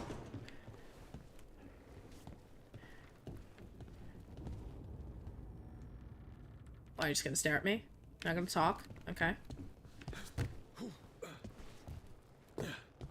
Oh, okay. Well, good to know. You live and you learn every day, innit? Alright, let's go talk to Harding.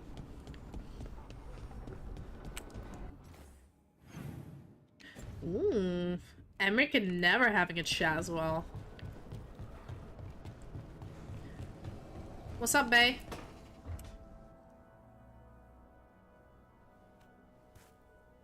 Hey, Harding? Oh, Rook, hi. Is there something you need?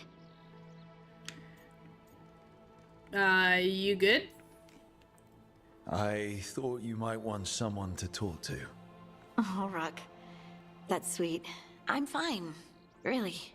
Really? Okay, well, we're all here if you... Never mind. I can't lie. I feel awful. It's Solas's memory, isn't it? They stole Titan blood to walk the world like humans. And when the Titans didn't like that, they just took their spirits. Should I be angry or sad? Why aren't I angrier? It's a lot to handle. Well, I can't tell you how to feel. I won't tell a small, probably angry Titan how she feels. She can feel however she wants. Thanks. You're the best. It's strange. I don't hate Solas for this, even though a part of me thinks I should. I don't even want revenge. Revenge won't bring the Titans back. It can't erase what happened. And the Inquisitor thinks Solas can be saved. And I want to try. Aww. But I just want to talk. As equals. I wonder if he's even capable. Solas was always distant. Guess it's hard to react when a magic rock's talking at you. Anyway, thanks for checking on me. I'll be alright. I know. You're Lace Harding, child of Titans. You can handle anything. Oh, shut up. Aww, I love Harding. She's like a little sister.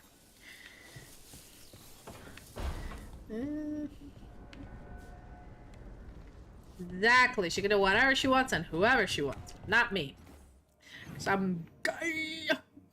At least in this game I am. Alright, so Belara, why the fuck you talking to my boyfriend? Experin! Your movements, lady.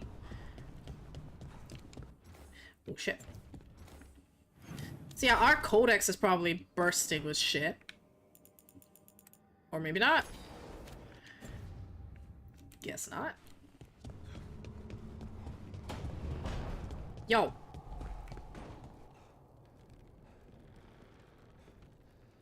You're planning something, aren't you? Just being quiet. I don't like it. I don't like it when my companions are quiet around me. You're conspiring, aren't you? You're gonna stab me in my sleep. Not if I stab you first! No, I'm not that edgy. Anyway, I think doing side quests is a good idea. Oh, hello. The view here. I could sit with it for hours. It's dramatic, I'll give it that. Oh yeah? You can stab me if you want, lad. I really should put, apart from Scottish, I should put like a Cockney accent. I'm really bad at Cockney, but it's funny. Because I like overdo it. So my boyfriend's very, very, very English. Like he's from Coventry. Coventry? No, Hampshire. I'm sorry. He's from Hampshire. He's English as shit. And so every time I do any accent that has to do with England, he just looks at me judgingly and like, no. And I'm like, bitch, you can't even speak a different language. And then, you know, we're fine. What? Why are you hating British, mate? What's your problem, love? What's your problem, bruv? Why are you hating? Why are you hating on me? All I ever did just want to go to work. Go on, have a cup of tea. The only thing in Scouse I can do is Liverpool and chicken and water. And what are you talking about? No, that's weird. No, that's not Liverpoolian. It's like, what did hen? They always call girls hen. What is going on with your blood, Slothy? Where are you from that you have such loathing for the English? Are you Scot, perhaps, or Irish? You're French? I believe you told me this before. So my boss at work is French. My coworker is French. My old PhD boss is French. At this point, I feel like I need to learn fucking French because they speak French in the lab sometimes, and I'm like, yo, pardon. No, do not feel sorry for me. My French accent is very terrible. I try my best, but this is not something I can do. Merde.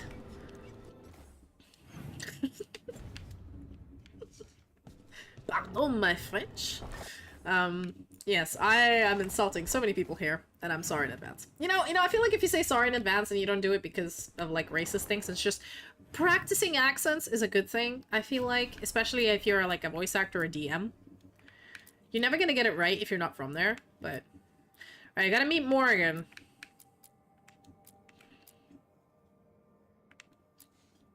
And we're gonna do the Siege of Weishaupt. Let's meet Morrigan first. Before I talk to Solas, I wanna get all the dirt on the little bitch. Let's go. Oh wait, the ad's gonna start soon. Shit.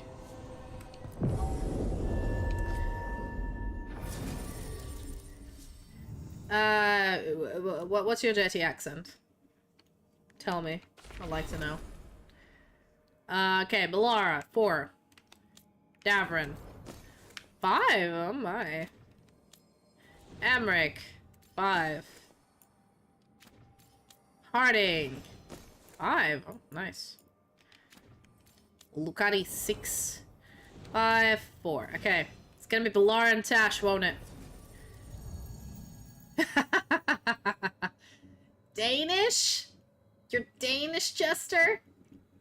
Don't tell it to any Icelander. They apparently hate the Danes for some reason. Because I'm going to be talking to Mythal. I think I'll take Belara. Yeah, I'll take Harding.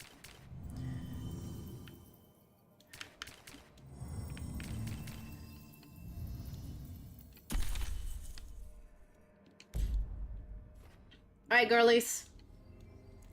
Let's go. Need to talk to Morrigan. That's why they hate you. I see. Oh, sorry, not Morrigan. Mythal is here, right? No, Morrigan. What?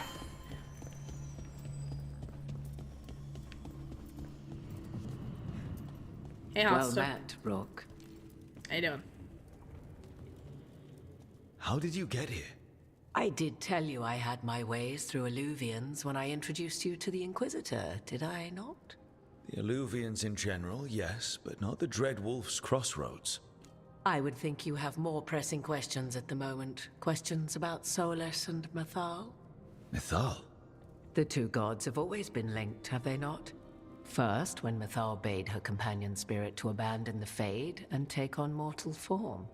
Then, when Solas spilled Mythal's mortal blood, that he might absorb her power as his own. Wait. How do you know exactly what we saw of Solas's past? Think upon it, Rook. You saw for yourself in the Dread Wolf's memories. When Mythal stood against the gods' manipulations of the Blight, she was betrayed and struck down. Yet she survived and returned ages later to aid the Inquisition in its hour of need. How? Magic? I don't know.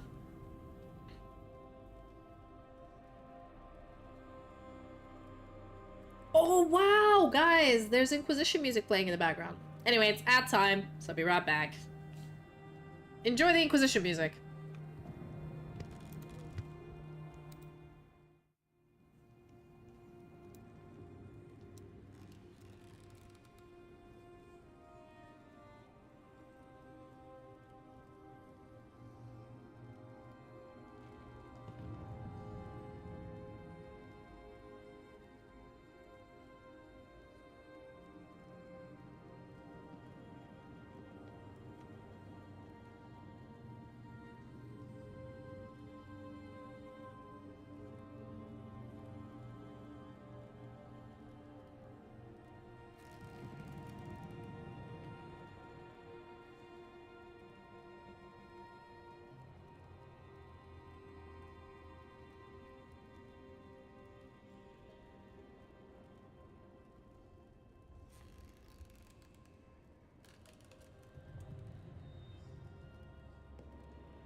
we're back, baby! How you doing? How you doing? How you doing? How you doing? Dog's back in his position. I shall move camera so you can see better. Dog is in position. After the pets.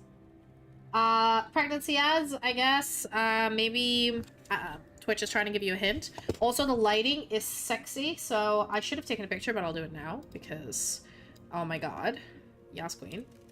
Nah, boy, close your mouth. Close your mouth. I captured the perfect bitch face. I'll post it on Twitter and Discord later because this is a perfect bitch face. Anyway, yes. How did she come back alive? Ancient elven magic? I don't know. The elven gods had access to magic beyond anything we can imagine? To be sure, but it matters less what they possessed than what they were. You recall that the first elves were spirits, do you not? Mythal was a spirit turned elven. And when her body was struck down, to spirit, she returned. Her essence sheltered in a willing mortal vessel. Over the centuries, she journeyed from host to host, slowly amassing her former power anew. Until once again, she was struck down, on this occasion, by Solas. He absorbed her power, but not her memories. Then where did they... Wait. You? As you say. Wait, what? How complicated will this get? It's getting confusing, man.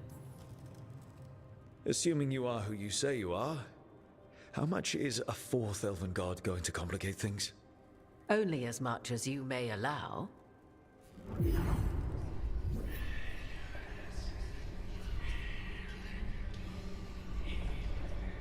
What? That was like how Elganon and Gillenane can talk in your head, but... 'Twas Mythal you heard, her echoes. Yet I am not the goddess returned. What are you, then? I once feared Mythal would consume me were I to carry her, but 'twas not so. I remain free-willed and mortal. What I now possess is but a spark of Mythal, shadowed memories through which to sift for meaning.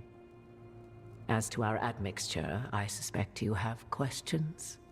Oh, fuck yeah, bitch, I have questions. Okay. That is a lot. Why aren't you elven? I think that is the most pertinent question here. How can you carry Mythal's soul if you're not an elf? Her spark has sheltered within both elves and humans who were sympathetic to her in thought and circumstance. Mythal's last host was a woman wronged, trapped by those sworn to love her. We may readily imagine their kinship. Alright. How did all this happen? Can you please give me a recap? Because I'm new on the scene here. I mean, Sylfania has played the game, so Sylfania knows what happened. But Balin here is only 20.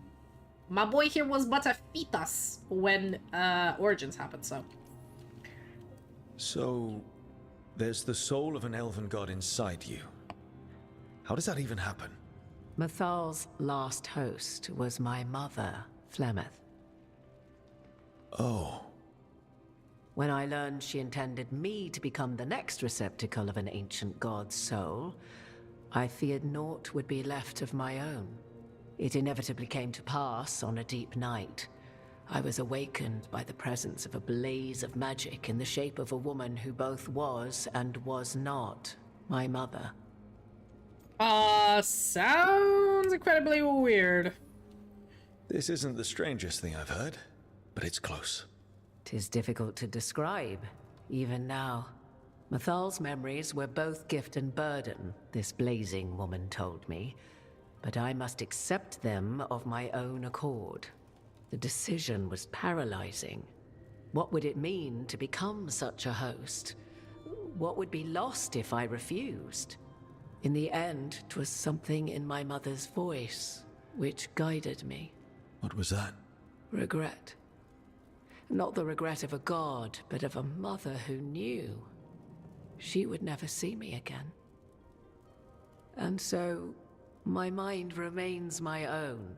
What I gained was knowledge, both Mythal's and of those who bore her. You know, Mythal / Morrigan is the only character that appears in, like, all of the games. And they got the same voice actress for her. Yeah, her voice is amazing. I don't know, what is the name of the voice actress? But, like, her voice is so distinct, I can immediately say that's Morrigan. How do you and Solas get along? What's up with that? You would have met Solas in the Inquisition, right? I did indeed. 'Twas before I possessed Mythal's memories. At the time, I thought Solas a scowling elven apostate whose sole passion was finding arguments. He heard me, in all my ignorance, expound on the histories of the elven people, explaining legends he had witnessed himself. Bet he loved that. 'Tis not a memory that brings me pride. Oh, wow, Solas is an asshole. Imagine having all of these short-lived people be like, so the elven gods did this and this, and he's like, bitch, I've been there, but I can't say it. Anyway, okay, are you any use, my lady? Do you have information we can use against Gillinan or Elganon, or Solas? The last time Mythal faced Elganon and Gillinan, she was struck down by the very dagger you now carry. What about Solas? You may recall he murdered Mythal's former host to claim her godly might as his own. I hoard no untapped magical secrets, Rook. What I do possess, I share freely with you and the Veil Jumpers. All right. Okay, let's carry on then. You didn't come out here just to tell me you're Mythal. I am not Mythal in her entirety, but yes, the Dreadwolf has occasion to visit you in dreams, where he portions out advice. And now, after finding his memories, you have peered into his deepest sorrows. Tell me then, what do you make of Solas? Ooh, what do you? I should ask you. Mythal knew Solas better than anyone. I would influence your answer. Or do you mean to discover if I would stand directly against the Dread Wolf, were there a need? Would you? I shall aid you in any way, but that, even had I the power. What has passed between Solas and Mythal? I beg you, do not ask this of me again. Okay, so this is our judgment of Solas. So he's trapped. I feel sorry for him. He's trying to help. He's a self-pitying monster. He's torn, but doesn't know it. Well, let's think about it. Personally, I think Solas is a bit of a shit, but it's only because he's a little bit arrogant. But I think that comes with the fact that he is ancient. Like, if you live for centuries, every single human or elf you meet is like a child. So you cannot help but be condescending. Especially if you're privy to a lot of secrets about, like, gods in the beginning of the world and, like, the religion of the Maker. You're like, literally, that's me. I created the Fade. I put the gods there. I created the Blight. Like, I did all of this. Y'all are making religions, and y'all are wrong. Like, he can't help but be condescending when it comes to that. But in Inquisition, my Inquisitor was actually good friends with him. Like, he's not inherently bad, I think. So I think he's trapped. Because, you know, it all started from Mythal being like, yo, companion bro, come down here from the Fade. And he went, Mythal, I don't think this is a good idea. When you made a body for yourself, the earth shook. And she went, nah, bro, I'll be fine. And then he came through and now they have a war on their hands. Like, and then every single decision was just him trying to solve another, like, things went to shit and he's trying to fix it. And he fixed one thing and then other things went to shit and he's trying to fix that.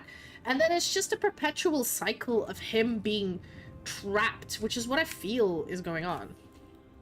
Every decision he made, Solas thought he could save people, stop things from getting worse. Now his only way forward is a plan so terrible his last friends had to stop it. An unfortunate belief that all paths are closed but those one has already taken. There might have been a better choice.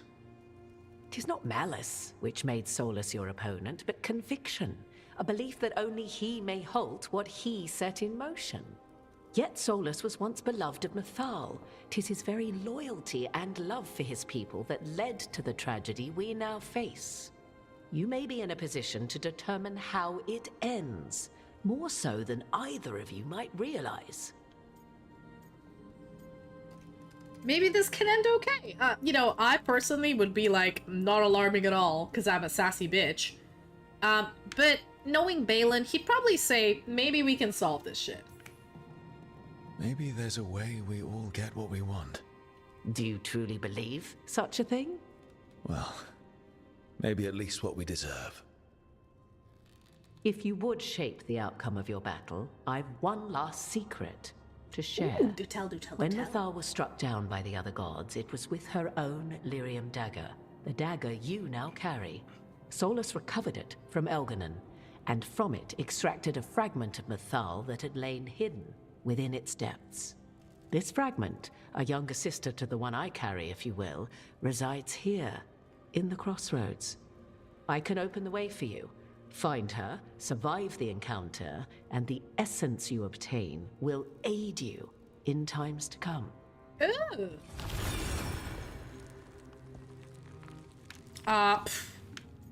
Wait, there's 2 Mythals? Another fragment of Mythal, in addition to the one inside you. You are aware of what the word fragment means, are you not? One small piece of many, formed when something greater is broken. The first elves were spirits, as you well know, and when a spirit is broken, it may shatter into pieces, each holding part of the original. Among the ancient elves who became known as gods, Dirthaman and his brother, Falondine, are but one example. Wow, the condescension when she's like, you do know what the word fragment means, you dumbass. But yeah, we are a dumbass, canonically. We're a himbo, so it's fine. Survive the encounter? Excuse me, ma'am, what does that mean? All of that sounded great until survive the encounter. You know Solas, and have seen Elganon, and memories of Mythal. They are creatures of emotion, as all spirits are. The fragment of Mythal that resides in me lived among mortals for thousands of years. She has grown wiser and more patient. This younger sister has not. She is the essence of Mythal as a god. She is unlikely to listen to polite requests, and though she is but a fragment of the goddess, the battle will test you sorely. If she's just going to attack us, why tell us about her at all? We have enough enemies already. A fragment of a god's essence is a powerful thing. It may give you options against Elganon and Gillenane, or against the Dreadwolf himself, should he prove as cunning and treacherous as ever. You know, I don't understand why people claimed that Morrigan's new design in Veilguard is ugly. I think she's gorgeous. Every time she talks, I can't keep my eyes off of her. Any suggestions? If I were to try to talk with her, do you have any suggestions? She will demand respect, but detest flattery. She appreciates righteous anger, but will not tolerate pity. She is, for want of better phrasing, prickly. But if you are determined to try, then I wish you luck. Nice. Okay, bad types of spirits. What kind of spirit was Mythal before she became an elf? I know Solas is elven for pride. Mythal enjoyed ruling and having power, but it came not from the overweening desire to crush resistance, as is the case with Elganon. The emotion that inspired her might best be described as benevolence, a guiding hand, kind to kindness. But like any spirit, when angered or twisted against her purpose, a more violent aspect arose. I was listening to the cutscene, where the Vulcan. Dreadwolf's wisdom gave way to pride when the world did not meet his standards, Mythal's benevolence gave way to retribution. After all, when kindness fails, the guilty must be punished. Okay, so from that cutscene that I got rudely interrupted by Vulcan. Emotional damage! Yep, exactly. Basically what we understood is that Fen'Harel was wisdom and Mythal was benevolence, but just as wisdom turned to pride, benevolence turned to retribution. Okay. Could you talk to her? Because she sounds scary. How you doing, Vulcan, by the way? How was your Christmas break? How was your vacation? Did you go on one? Did you have relax, or were you working? How you doing? You would know this aspect of Mythal better than anyone. Could you try talking to her? I dare say she would attack me on sight. Spirits can't get along with fragments of each other. Spirits, certainly. But the aspects of a self-righteous god who have walked different paths for ages? One bears the insult of her betrayal by the Evanurus, and then by Solas, as fresh wounds, insult upon injury. The other once fell in love with an Alamari chieftain and lived happily in a swamp for centuries. Each reminds the other that another path existed, that they could have been wrong, and nothing angers Mythal like being wrong. Oh, she's a typical ancient elf, isn't she? I'll see what I can do. Thank you for the information, Morrigan. I only ask that you reflect upon what I have said. The Dreadwolf is not so apart from the world as he thinks. There, you have the advantage of him. Okay, so we gotta fight an ancient goddess. Great. Fun times. Better than a blight dragon. I got my ass handed to me by a blight dragon. I think we're too under level, honestly. I think we need to, like, let me check what the level requirement for this is. 5 to 40. We're nowhere close. I think we should probably... We could try it, and then when I get my ass handed to me, I can go do the main quest. But yeah, no, everything is fine. Oh yeah, the Ada. Okay. Ada. Hope you're happy with that, Ada. That was cringe for me. Even my dog looked at me like, Girl, what the fuck? Girl, you cringe? Girl, you fucking cringe, you are? But here we are. Anyway, I'm not gonna fight the god now, because we probably need to wrap up the stream, unfortunately.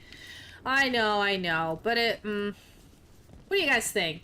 Do you want to keep watching? Do you want to maybe try to attack the, evil goddess? Okay, you know what? I think taking, parting with me is not the best idea. I think she might piss her off, so I'll just take Lucanus. I'll just take my bae. My bae with me. Alright, let's try to negotiate with the god. I guess. I don't know. No! By the way, for those of you who can't clip easily, we have the exclamation point clip command that will clip the last 30 seconds. Just so you're aware. That's why it's in my title, I always put the type of commands I have. So if you're ever curious as to what commands you can use on Twitch, just look in the title, and that is all the commands. We have exclamation point socials, exclamation point lurk, exclamation point puppy cam, exclamation point throne, and then there's a Russian version of socials, and then there's exclamation point clip. If you're curious what the commands are, just write exclamation point commands, and it will explain them to you. Oh god, okay. Well, new area, who dis? Hello. Please don't kill me, lady. Oh boy. Hello! Yeah, oh shit, I haven't saved in a while. Fuck it. Archie? Bro, what are you doing? What are you doing, bro? What are you doing? Okay. A god's fragment, sharper than the whole, prevail. Oh, Max, I'm sorry. That only works on Twitch. Because you're watching on YouTube, YouTube doesn't have commands. We're getting close to where Morrigan said that other fragment of Mythal was. Oh boy. I'm screwed. But yeah, I'm so sorry, Max. YouTube doesn't support commands, so if you want to have to use them, you have to go on Twitch. But if you have any questions, I can answer them vocally, because I see the chat on YouTube. Oh, the big boy. Bro, why are you under the couch? Explain. I think he's looking for his toy. Alright, well, too scared to go see Mythal. So let's, what's this? The Trader's Last Word. The stone bears gouges of titanic claws. A message has been carved shakily. They accused me of treachery against Fenharel and cast me down from the heights. I protested my innocence then. I protested now, crawling, my limbs shattered, but there's no one to hear. So I offer myself up for the execution that once most pleased the gods. May the name of Nunail be cleansed with flame. Nunail? Who the fuck is Nunail? Also, dog butt. Dog butt. Dog butt. When do I usually stream? That is a funny question, Max. I try to stream around 8 p.m. or 9 p.m. GMT, which is the British time, I guess, London time. But I'm never on time, and some days I don't stream. So I think your best shot is to either follow me on YouTube, which you'll get a notification when I stream, or Discord. I post a schedule on Discord and Twitter, but I really try to adhere to it. But because of my job, some days I have to stay much later, and it's usually very short notice. So it'll be the same day I plan to stream, and then I have to stay until like midnight, and I'm like, fuck. Yes, Vulcan mentioned Max from YouTube. Join the Discord. If you want to join the Discord, my Discord link is in my YouTube description. Yes, it should be in the description of the video you're watching. Just open it up. I put all the links. I try my best. Discord's a bit dead, but you will at least get notifications when I go live. So that's something.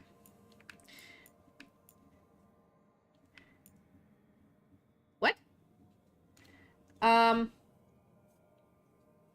Oh, no, I'm not allowed to put chat on the screen. So only Twitch chat goes on the screen.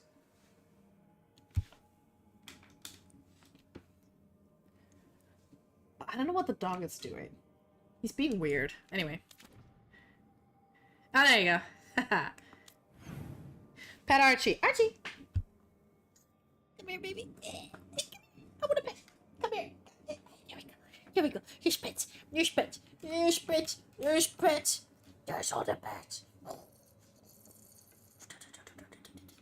There you go. He's been petted. He has been petted. Alright. Crazy god lady. Ooh, chest. Can I get up there? Ha! No. Yeah, I think YouTube has this thing like... Bro, what are you up to? You're being weird. Anyway. That has to be her. Mythal herself. There's so much we could learn if... Do you think she might talk to us instead of attacking? Guess we'll find out. Lucanus, nothing to say? Okay. I know, Archie's adorbs.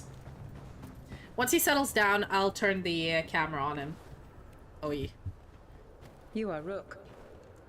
I have seen you and your companions.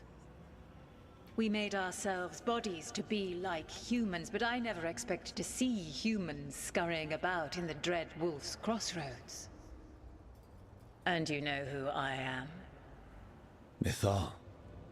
The part of me that survived betrayal by the rest of the Evanurus, if this can be called surviving. Solas. He drew me from the dagger that struck me down, but what is left of me can only survive here. I cannot return to the world, and even the true Fade is denied me. All I can do is watch. Why are you here? To beg me to give up what remains of myself to help you defeat the monsters Elganan and Gillenane have become? Or do you simply think yourself ready to fight a god? Neither.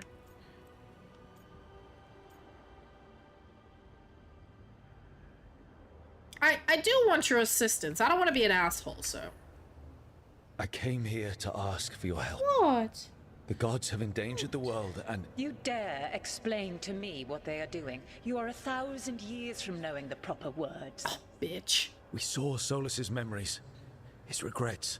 You saw the recollection he cultivated like a tree, twisting to catch the sun. You wish for my help? Convince me. Make your case, and I will yield my essence willingly to help you against Elganan and Gillenane. Oh, we gotta choose the right answers. Fail, and I shall kill you for wasting my time, or you will kill me and obtain my essence in doing so. A harder-edged, simpler version. Oh It has boy. been centuries since a petitioner stood before me, so why should I help you? Oh boy, this is gonna be hard. I personally think the best option here is try to convince her from what we know. Right. She doesn't like pity, doesn't like flattery, but she demands respect and righteous anger. We are worthy bullshit. Forget it, I'll fight you bullshit. Solas is helping me. She kinda hates him. I'd say...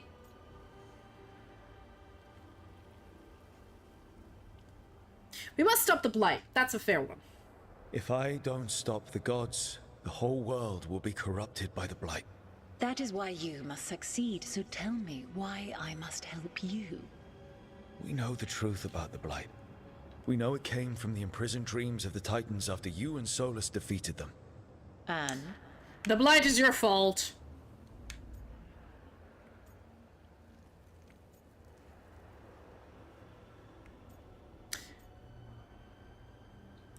I guess you stood against it.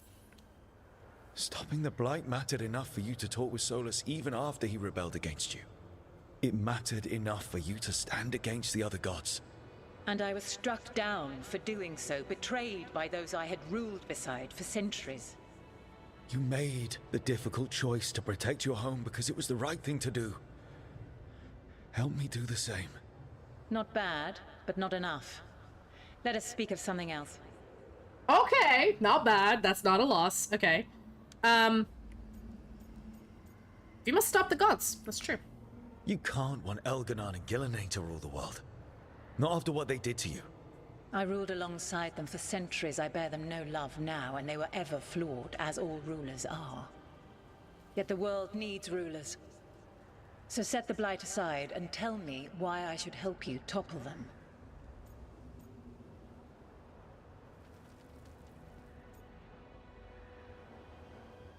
They wronged you. That's a good enough answer, I think. What they did to you was wrong. And you care so deeply for the injustice done to me thousands of years ago. You deserve justice. And they deserve to be punished for misusing their power and killing you when you tried to check them. If you wish to prove your worth, you must do better than that.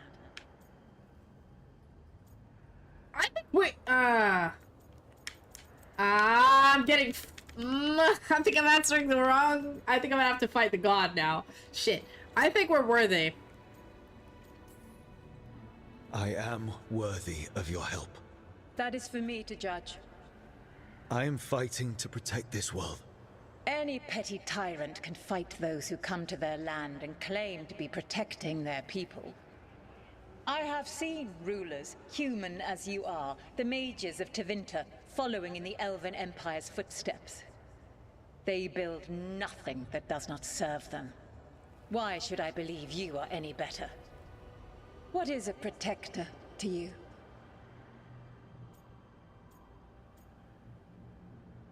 Building a safe place. It's making a place that's safe for everyone. That means defending against danger.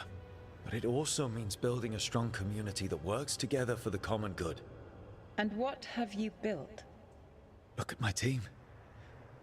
We're not just hired blades. We started as strangers and grew together into a family. Your arguments are compelling. I find you worthy, Rook. Yes! I have spent thousands of years watching. I shall miss that. But if what I am can protect the innocent and smite the guilty, this is what remains of me. I give it to you freely. Fuck yeah, I wanna get to fight a Use god. it to protect this world with kindness when possible and cunning when necessary. I will. Thank you. Yeah!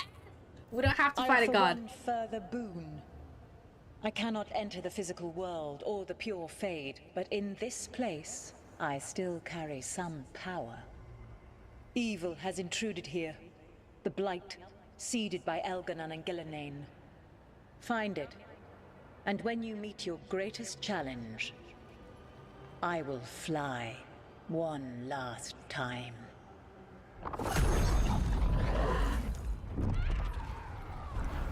Bruh. Bruh! We didn't have to fight a god. The god. We convinced her. Our last. Like a piece of the sun. I've never felt something so alive. Well, stop fondling her. A great prize. But how do we use it? The god knows her moment. At least her essence does. When the time comes, we'll be ready. I mean, I'm so lucky. We did it. Ooh. Got Mythal's essence. No physical damage, stagger, but 80 of damage. 80 necrotic damage. I'll still do better. I still do better damage with my regular sword though, because I do 323 necrotic, a ton more stagger, and also plus like 30% necrotic damage.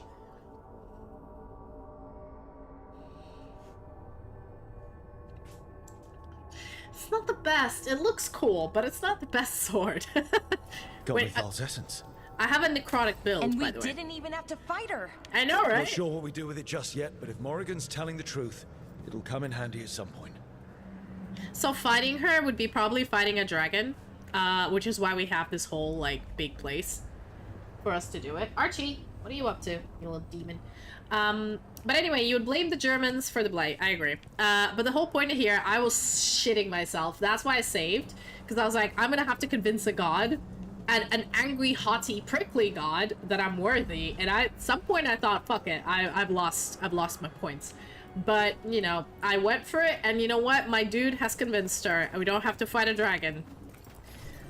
Life is good. The Fallen Protector. Cool. Archie, can you stop? I wonder if we can just jump. What happens if we jump? Do we die? Ooh, I actually have to jump. There we go. Because there's a chest there. I kind of want to play an asshole in the next playthrough and, like, have to fight everybody. But nice! We convinced a god. Oh, there we go. There's the dog. Dogless. Hello. Center of attention he is, as always. Alright. Whoop. Mythal's Grace. Cool, a medallion. We'll read the codex in a second. And probably end the stream, I think. This is a good place to end it. Go raid someone, because I do need to go to bed. I'm trying to fix my sleep schedule from the holidays so I can actually go to work and do stuff. So there we go. A pale reflection, plus 20 damage to enemies. Standard enemies now always considered to have low health. 5% ultimate. No, like, honestly, I have a very good build. I'm quite happy with my build. Solas always thought Mythal would join us eventually, that she was better than the rest of the Evan-Nuris. He made this place. She'd be comfortable here once she joined the rebellion. Now it's too late. Solas has sealed this place off out of grief. He won't let me in.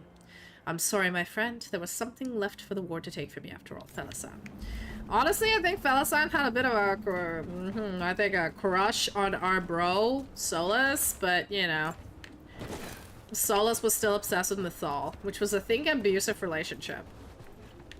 That's just my 2 cents, okay. But anyway, I think we should probably go back to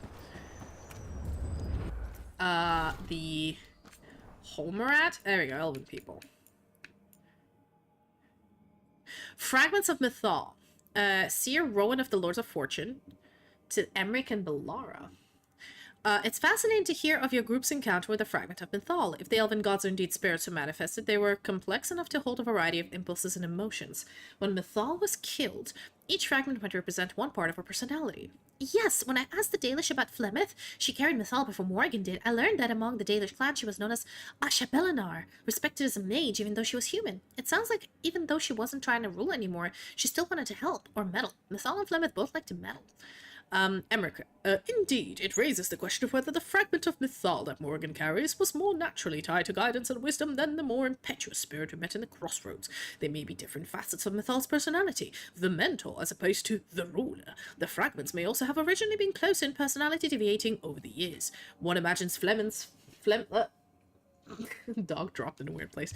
One imagines Flemeth's fragment must have changed after centuries spent with mortals, and perhaps the Crossroads fragment grew frustrated by her inability to affect the outside world. It could also very well be a mixture of the above. A spirit, like any person, may affect others and be affected by them in return. I think it's fascinating, honestly. Like, these little conversations we get, and little, like, adult... Yeah, okay, yeah. We only have the Siege of Weishaupt to do. Which is the next quest. But I want to go back into the home base, chat to all my peeps, and then we'll do the main quest next episode. Not tomorrow. Tomorrow is Warhammer building stream. We're building Junither Ruita. And then Sunday will be more Dragon Age. The Fitness Grand Pacer test is a multi-stage aerobic capacity test that progressively gets more difficult as it continues. Why you do this to me with the dog in the room? He's gonna screw me. He doesn't let me squat. He hates it. Oh, God. Alright. You know, let me save. Because your girl needs a save. Alright, let me turn the camera off, because that's embarrassing. Now let me do the squats. Alright, if I remember correctly, it was 10 squats, 10 push-ups, 10 sit-ups, and 10 burpees? Okay, Archie. Leave. Goodbye. Alright, there we go. Alright, let's go. 1, 2, 3, 4, 5, 6, 7, 8, 9, 10. That's 10 squats. Alright. 10 sit-ups. Coming up. 1, 2, 3, 4, 5, 6, 7, 8, 9, 10. Oh, hurdle, my joints creak. Jesus. Oof. That was a lot. Ouch. Okay, push-ups. Let's do this. Can I do this? It's been a while and I gained some weight over the holidays, so let's try. Okay. Oh, okay. 1, 2, 3, 4, 5, got it. 6, 7, 8, 9, 10. Oh, God. That was hard. Oh. Now burpees. I don't do full burpees because I'm a pussy. I only do like the burpees without a push-up, okay? So just like hip movements, alright? Let me move my camera away so I don't break it. Like, There we go. somebody totally redeemed this. They're like so freaking awesome. 3, 4, 5, 6, 7, 8, 9, 10. Oh, God. Oh, my hips are burning. Ah.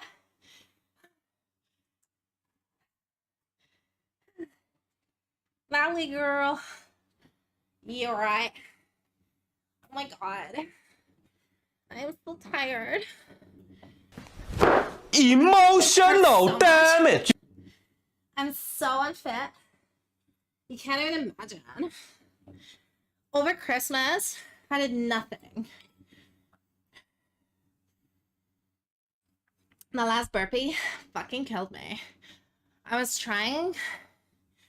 Okay, hold on. I was trying to do the last burpee, and then when I went into the plank, my legs fucking gave out. And I was like, oh my god, I won't be able to finish the fucking plank. How embarrassing. There you go, that's the Valley girl.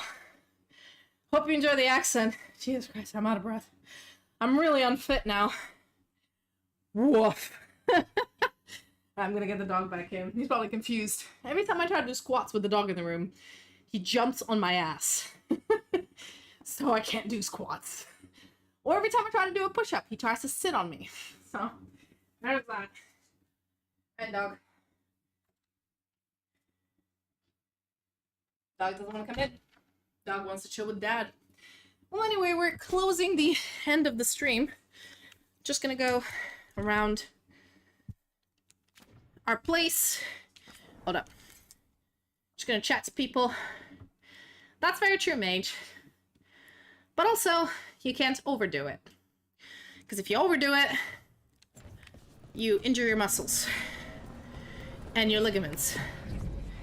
It's so much easier to injure yourself if you're overdoing something.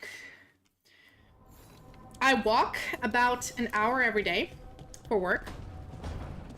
I also walk my dog. Exactly. Archie is in another room. He doesn't want to come over. I'm sorry. He doesn't want to be here. I tried calling him. He's just not in the mood today. Next time. But yeah, so I do need to work out more. Does this place have anything on dragons?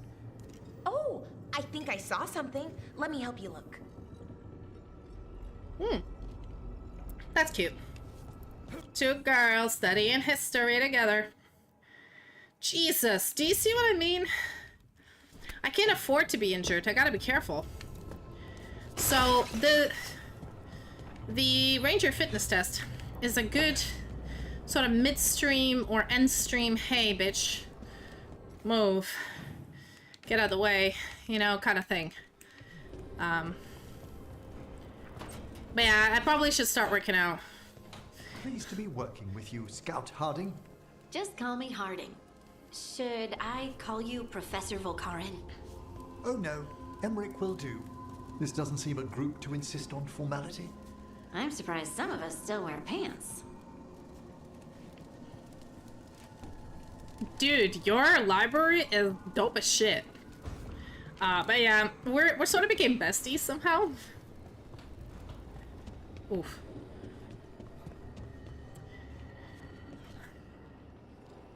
Alright, who else I want to talk to? Alright, Nev and... How sleepy are you, Slothy? Oh no.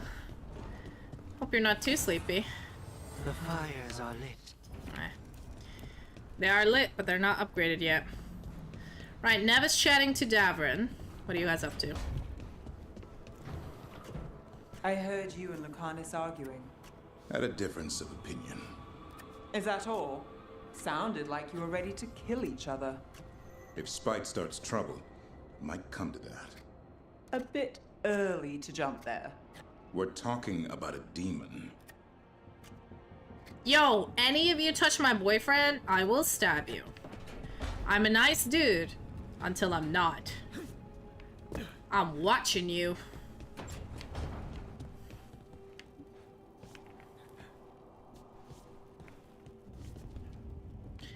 That is very true, mage. I've learned that while writing my thesis, which is kind of the same thing as having a child. You spend 4 years on it, and then somebody shits on it. And then you have to spend 3 or 4 more months fixing it, and then you never touch it again. So it's exactly the same as a child, isn't it? or Red Bull, and then pinching yourself every time you try to fall asleep. Spite, could you not? Mierda. Oh, is he trying to take over? Bro, I feel you.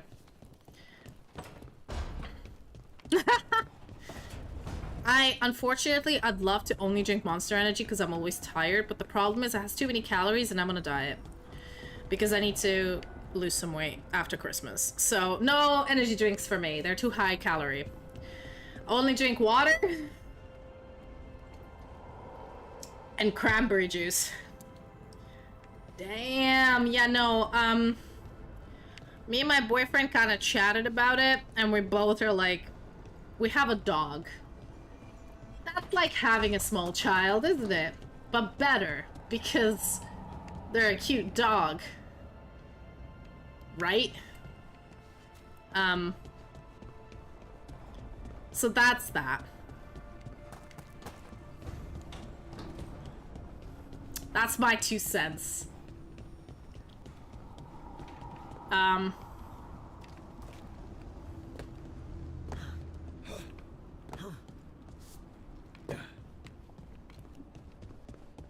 Oh, okay, I've already done these. I was wondering.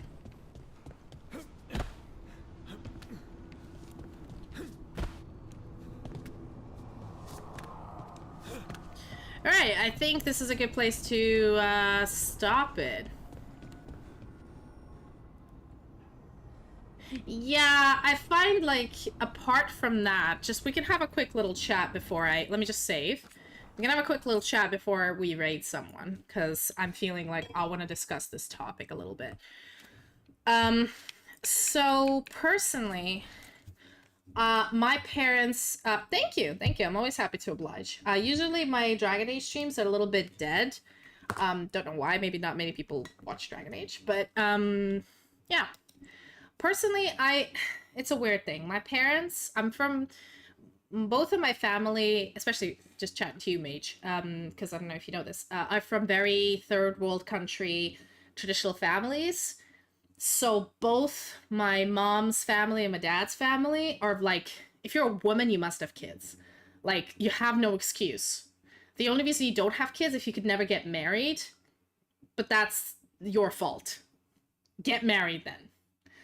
And none of them even think about the economical burden that the children are, especially in this economy, that, like, I can't afford rent in a normal flat unless I live with someone else. Like, you're already forced to live with another adult if you have a full-time paying job. Like, I have a PhD.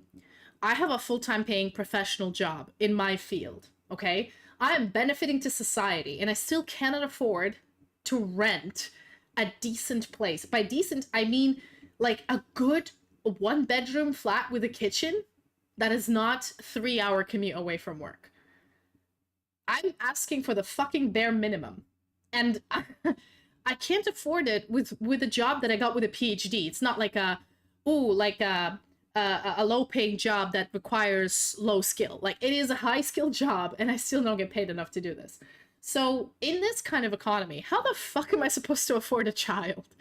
Like, explain to me, please. I live in the UK. I live in London. It's because my job is in London, and I have to work on site. I can't work remotely. Most of the jobs, in, like, unfortunately in my field, are in London or in big cities. I know. And somebody's like, oh, get a kid. I'm like, how the fuck am I gonna afford a kid? And also, your life completely changes. And I know there's an expiration date on a woman, because, you know, you kind of don't want to have kids after 35. You can, it's just not the best. And definitely not after 40, medically speaking. So I still got about 5 years. Oh, 400k? I've seen shitholes for 600 grand. Please. Exactly, I know. I want to move out as soon as I can, but I need to find a job outside of London. And, like, you know, this whole pressure of having a kid, I get how my parents identify that, like, I am the best thing that ever happened to them, but I don't think a kid is going to be the best thing that ever happens to me. I'm pretty happy with my life. And I want to try to keep explaining to them, you know, exactly, that is what I mean. If the reason to have children, in my opinion, is if you are financially stable enough for yourself, that you have extra money, that, no, that is too late. My mom is a gynecologist. I'm telling you, Slothy, that's too late. For a first pregnancy, yes. For a second pregnancy, maybe you can get away with it. First pregnancy, definitely no. And if to be able to have kids between 45 and 50, you would have had to frozen your eggs when you were in your early 30s or late 20s. It's just a law, okay? That reduces your chance of any birth defects or any problems by 50%. Immediately cuts it down. Because 40 is that age where right before, you know, usually people get menopause between 50 and 60. So that is like the age where your eggs are already, you know, on their last legs. And you can still, you know, win the lottery and be happy, but the percentage of problems, both to mother and child, increase by 50% at least, if not more. So it's not recommended. But anyway, in my case, like if I miss my biological clock, I don't really give a shit about blood ties. Like I don't believe in that. So if I have enough money to support myself, I mean, depends also like on the health of the woman. Anyway, it doesn't matter. I'm not a gynecologist. I can't tell you this. It's just something my parents, who are both doctors and both gynecologists, told me. So I'm like, okay, good to know. But personally, I find like if I have enough money in my 40s, for example, yeah, and I can afford, I already have a dog, but I still have extra money after dog, and I think I can raise a child, but I can't have one biologically, I'll adopt. No questions. I don't give a shit. It's the ability, you can be a parent and not be biologically related to your kid. But obviously my family puts a very big like emphasis on legacy and blood ties, which I'm like, your whole, like, it's really surprising. My dad's family has screwed him over significantly. They have never helped him in anything. All they've ever done was screw him. And my mom's family, Scotland forever! So my dad's family screwed him all his life, and all they did was take his help for granted, you know, ride on his coattails, never help him, but he always helped them because they're family, right? My mom's family is a bit better, but they're also not very good to her. And I'm just like, why do you put so much, like, pressure on the fact that they're blood related? Your own blood relatives are assholes. Just, your friends are better than your relatives. Why the fuck would you do this? Like, there's no guarantee. And, you know, personally, I'm like, I don't mind it. I just don't want it. I'm quite happy. Like, I think my parents got a child because they weren't happy with their life. I think my grandparents got a child as well because they weren't happy with their life. I think that's what happens to people when they think something's lacking in their life. Exactly. But also another thing, you get a child when you feel like you and your partner, or you and your boyfriend, or you and whoever you live with, you're not complete, you're not happy. You want something more. And that's when you get a child. And you instantly regret it. Now, if you are happy and you don't need anything else, why get a child? They'll just complicate things. Just stay happy. Happiness is such a fleeting thing. If you are happy as you are, accept it. And that's kind of how I'm rolling. But that's, again, that's me. I understand. I have some friends from high school who already have 2, 3 kids, and they're as happy as can be. And the children are the best thing that ever happened to them. And honestly, well, they didn't have birth control back then. They didn't have birth control in grandparents' time. Just don't even look at them. It's more look at your parents' time. Exactly. I think it's an informed decision that you make because it is a permanent decision. If you make it, right? And I perfectly understand, like, my friends have a kid and they're adorable and they're happy and I'm happy for them. But my case, I don't think a child would make me happy. I think I'm too selfish. I can definitely raise a dog. I'm happy to help dogs. I can be a dog mom. I can have like 8 dogs. Yes, give me that shit. Children? Exactly. I feel like that is a problem. A lot of people use children to fix an unstable relationship, but that relationship is just going to fall apart and you're going to be left with a kid. And the kid's going to be traumatized. So why the fuck are you doing it?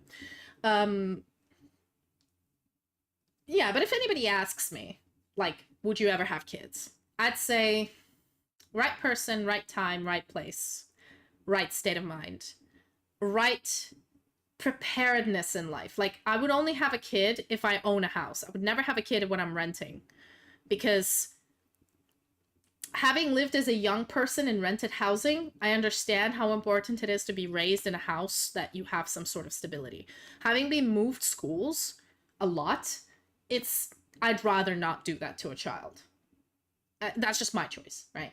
And also, I don't think I'm mature enough for a kid. Like, I can take care of a dog. I can take care of myself a little bit. I can take care of my boyfriend. A dog? Sorry, a child? Nah. That's too much effort.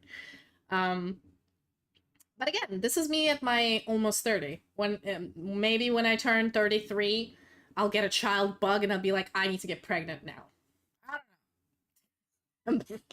Honestly, I'm 29 now. When I look back at myself when I was 21, I was a completely fucking different person. I think I was a different person until I was 24, and then I was 24, and now I'm the same as I was when I was 24. Like, there was a big schism. So I don't think there's a way for me to tell definitely I'm not having kids. Like, maybe. And if I run out of time, maybe I'll adopt, you know. There, it is what it is. Exactly. I think I'm way too critical, and sometimes this happens, unfortunately, with my boyfriend. I'm used to having very high standards in the house, applied to me, applied to myself, for my mom, applied, you know, just I have a very strict mom. And so I don't mind when other people don't adhere to these standards. They don't have to. But when they do something and they volunteer for it, and I warn them in advance that I'm going to be like, I'm going to be very strict about this, and then they don't do it right, and I chastise them, I'm like, I gave them a fair warning that I was going to be very strict about this. They knew in advance. They had an option of not doing it and just waiting until I come home to do it. But they decided to do it themselves. And so whenever the result comes out not very good, and I criticize them, it's not my fault. They were aware of the consequences. They're adults. But I don't think I can do that with a kid. Although I think I'm pretty good with kids. Oh yeah, my dad, when he met my boyfriend, he was very nice over Christmas, but it was a bit tense because he really wanted my boyfriend to be Muslim, and I was like, bitch, nah. I lived in Middle East long enough. Oh, sorry, it might be in ads. I'm sorry. Ad hell.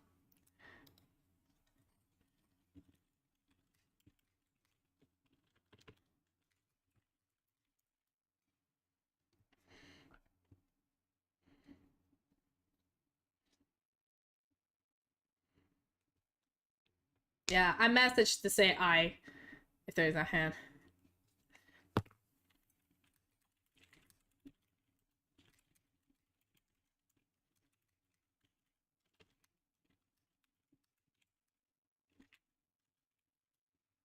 Alright, I don't know if you guys can hear me, but basically, reply to your comment, Mage. My dad was like, actually surprisingly polite and calm. I think it's because we met in England on neutral ground.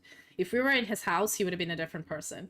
It's just when he came back to the hotel with my mom, he would always be like grumbling that the boyfriend isn't Muslim and isn't Arab. And I was like, well, I hate Arabs. Like, I just hate Arab men. I'm sorry. I've lived in Middle East long enough as a teenager. They're just the type of guy that I'm really not attracted to. They all suffer from toxic masculinity, and it's just, I just don't accept that. I don't like it. I think it shows severe insecurity, and I don't respect a man if they're toxically masculine, you know? I know, right? But yeah, my mom's Christian, dad's Muslim. That's an interesting combination right there. But in a way, like, they're very traditional in their own way. My mom's very Russian and my dad's very Arab. And I've just been like, well, just gonna tell you this in advance. I'm never dating a Russian man because they're extremely, how do I put this? They're not bad people, but they're still stuck in the mentality of the 60s, which I don't agree with. I'm also never dating an Arab man because I just, sorry, I spent a lot of my teenage years being stalked, being treated as a piece of meat. And every Arab man I've met, every single one of them is toxically masculine, and I just don't understand why they have to be so insecure about themselves. And so it's weird, yeah. So neither of those options were ever happening. I was gonna be, if I ever dated anyone, it was gonna be a European person or a Westerner, like, or even an Asian person. Just not from the two countries I'm from, probably. You know.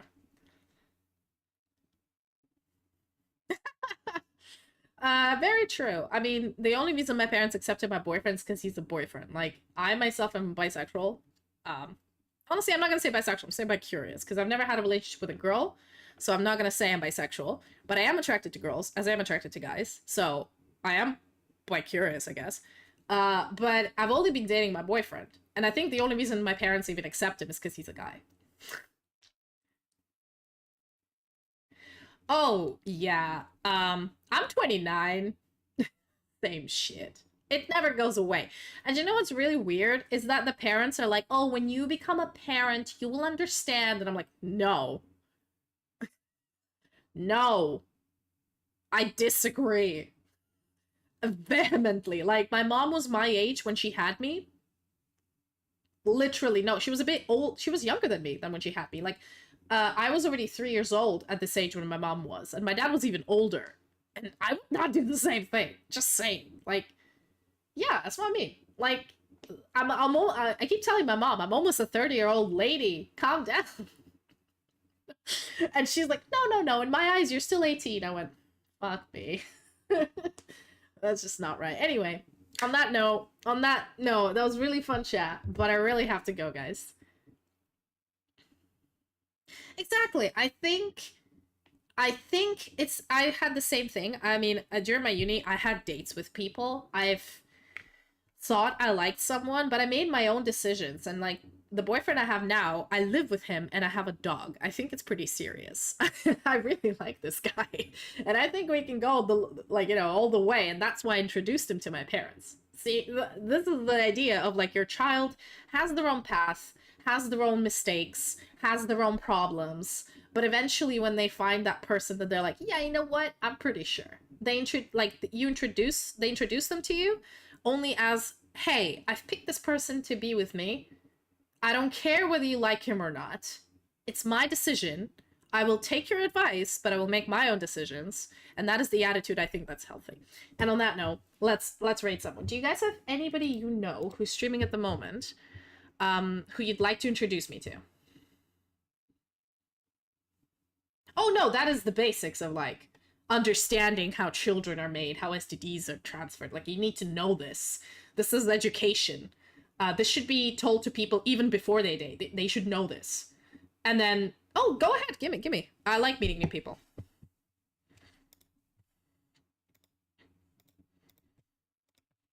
Sorry about this weird PSA at the end. I like to chat to people. Oh shit. There we go. Shanor. Ooh, that's something familiar. What are they streaming? Castle Crashers. Oh, let's go. I like them. Okay. I like the vibe. Thank you for the suggestion. Okay, let's raid this person who's playing Castle Crashers in a collab. Give them, there are some emotes we can do. We usually say Sylph raid when we raid, because it's like Sylfania raid, you know what I mean?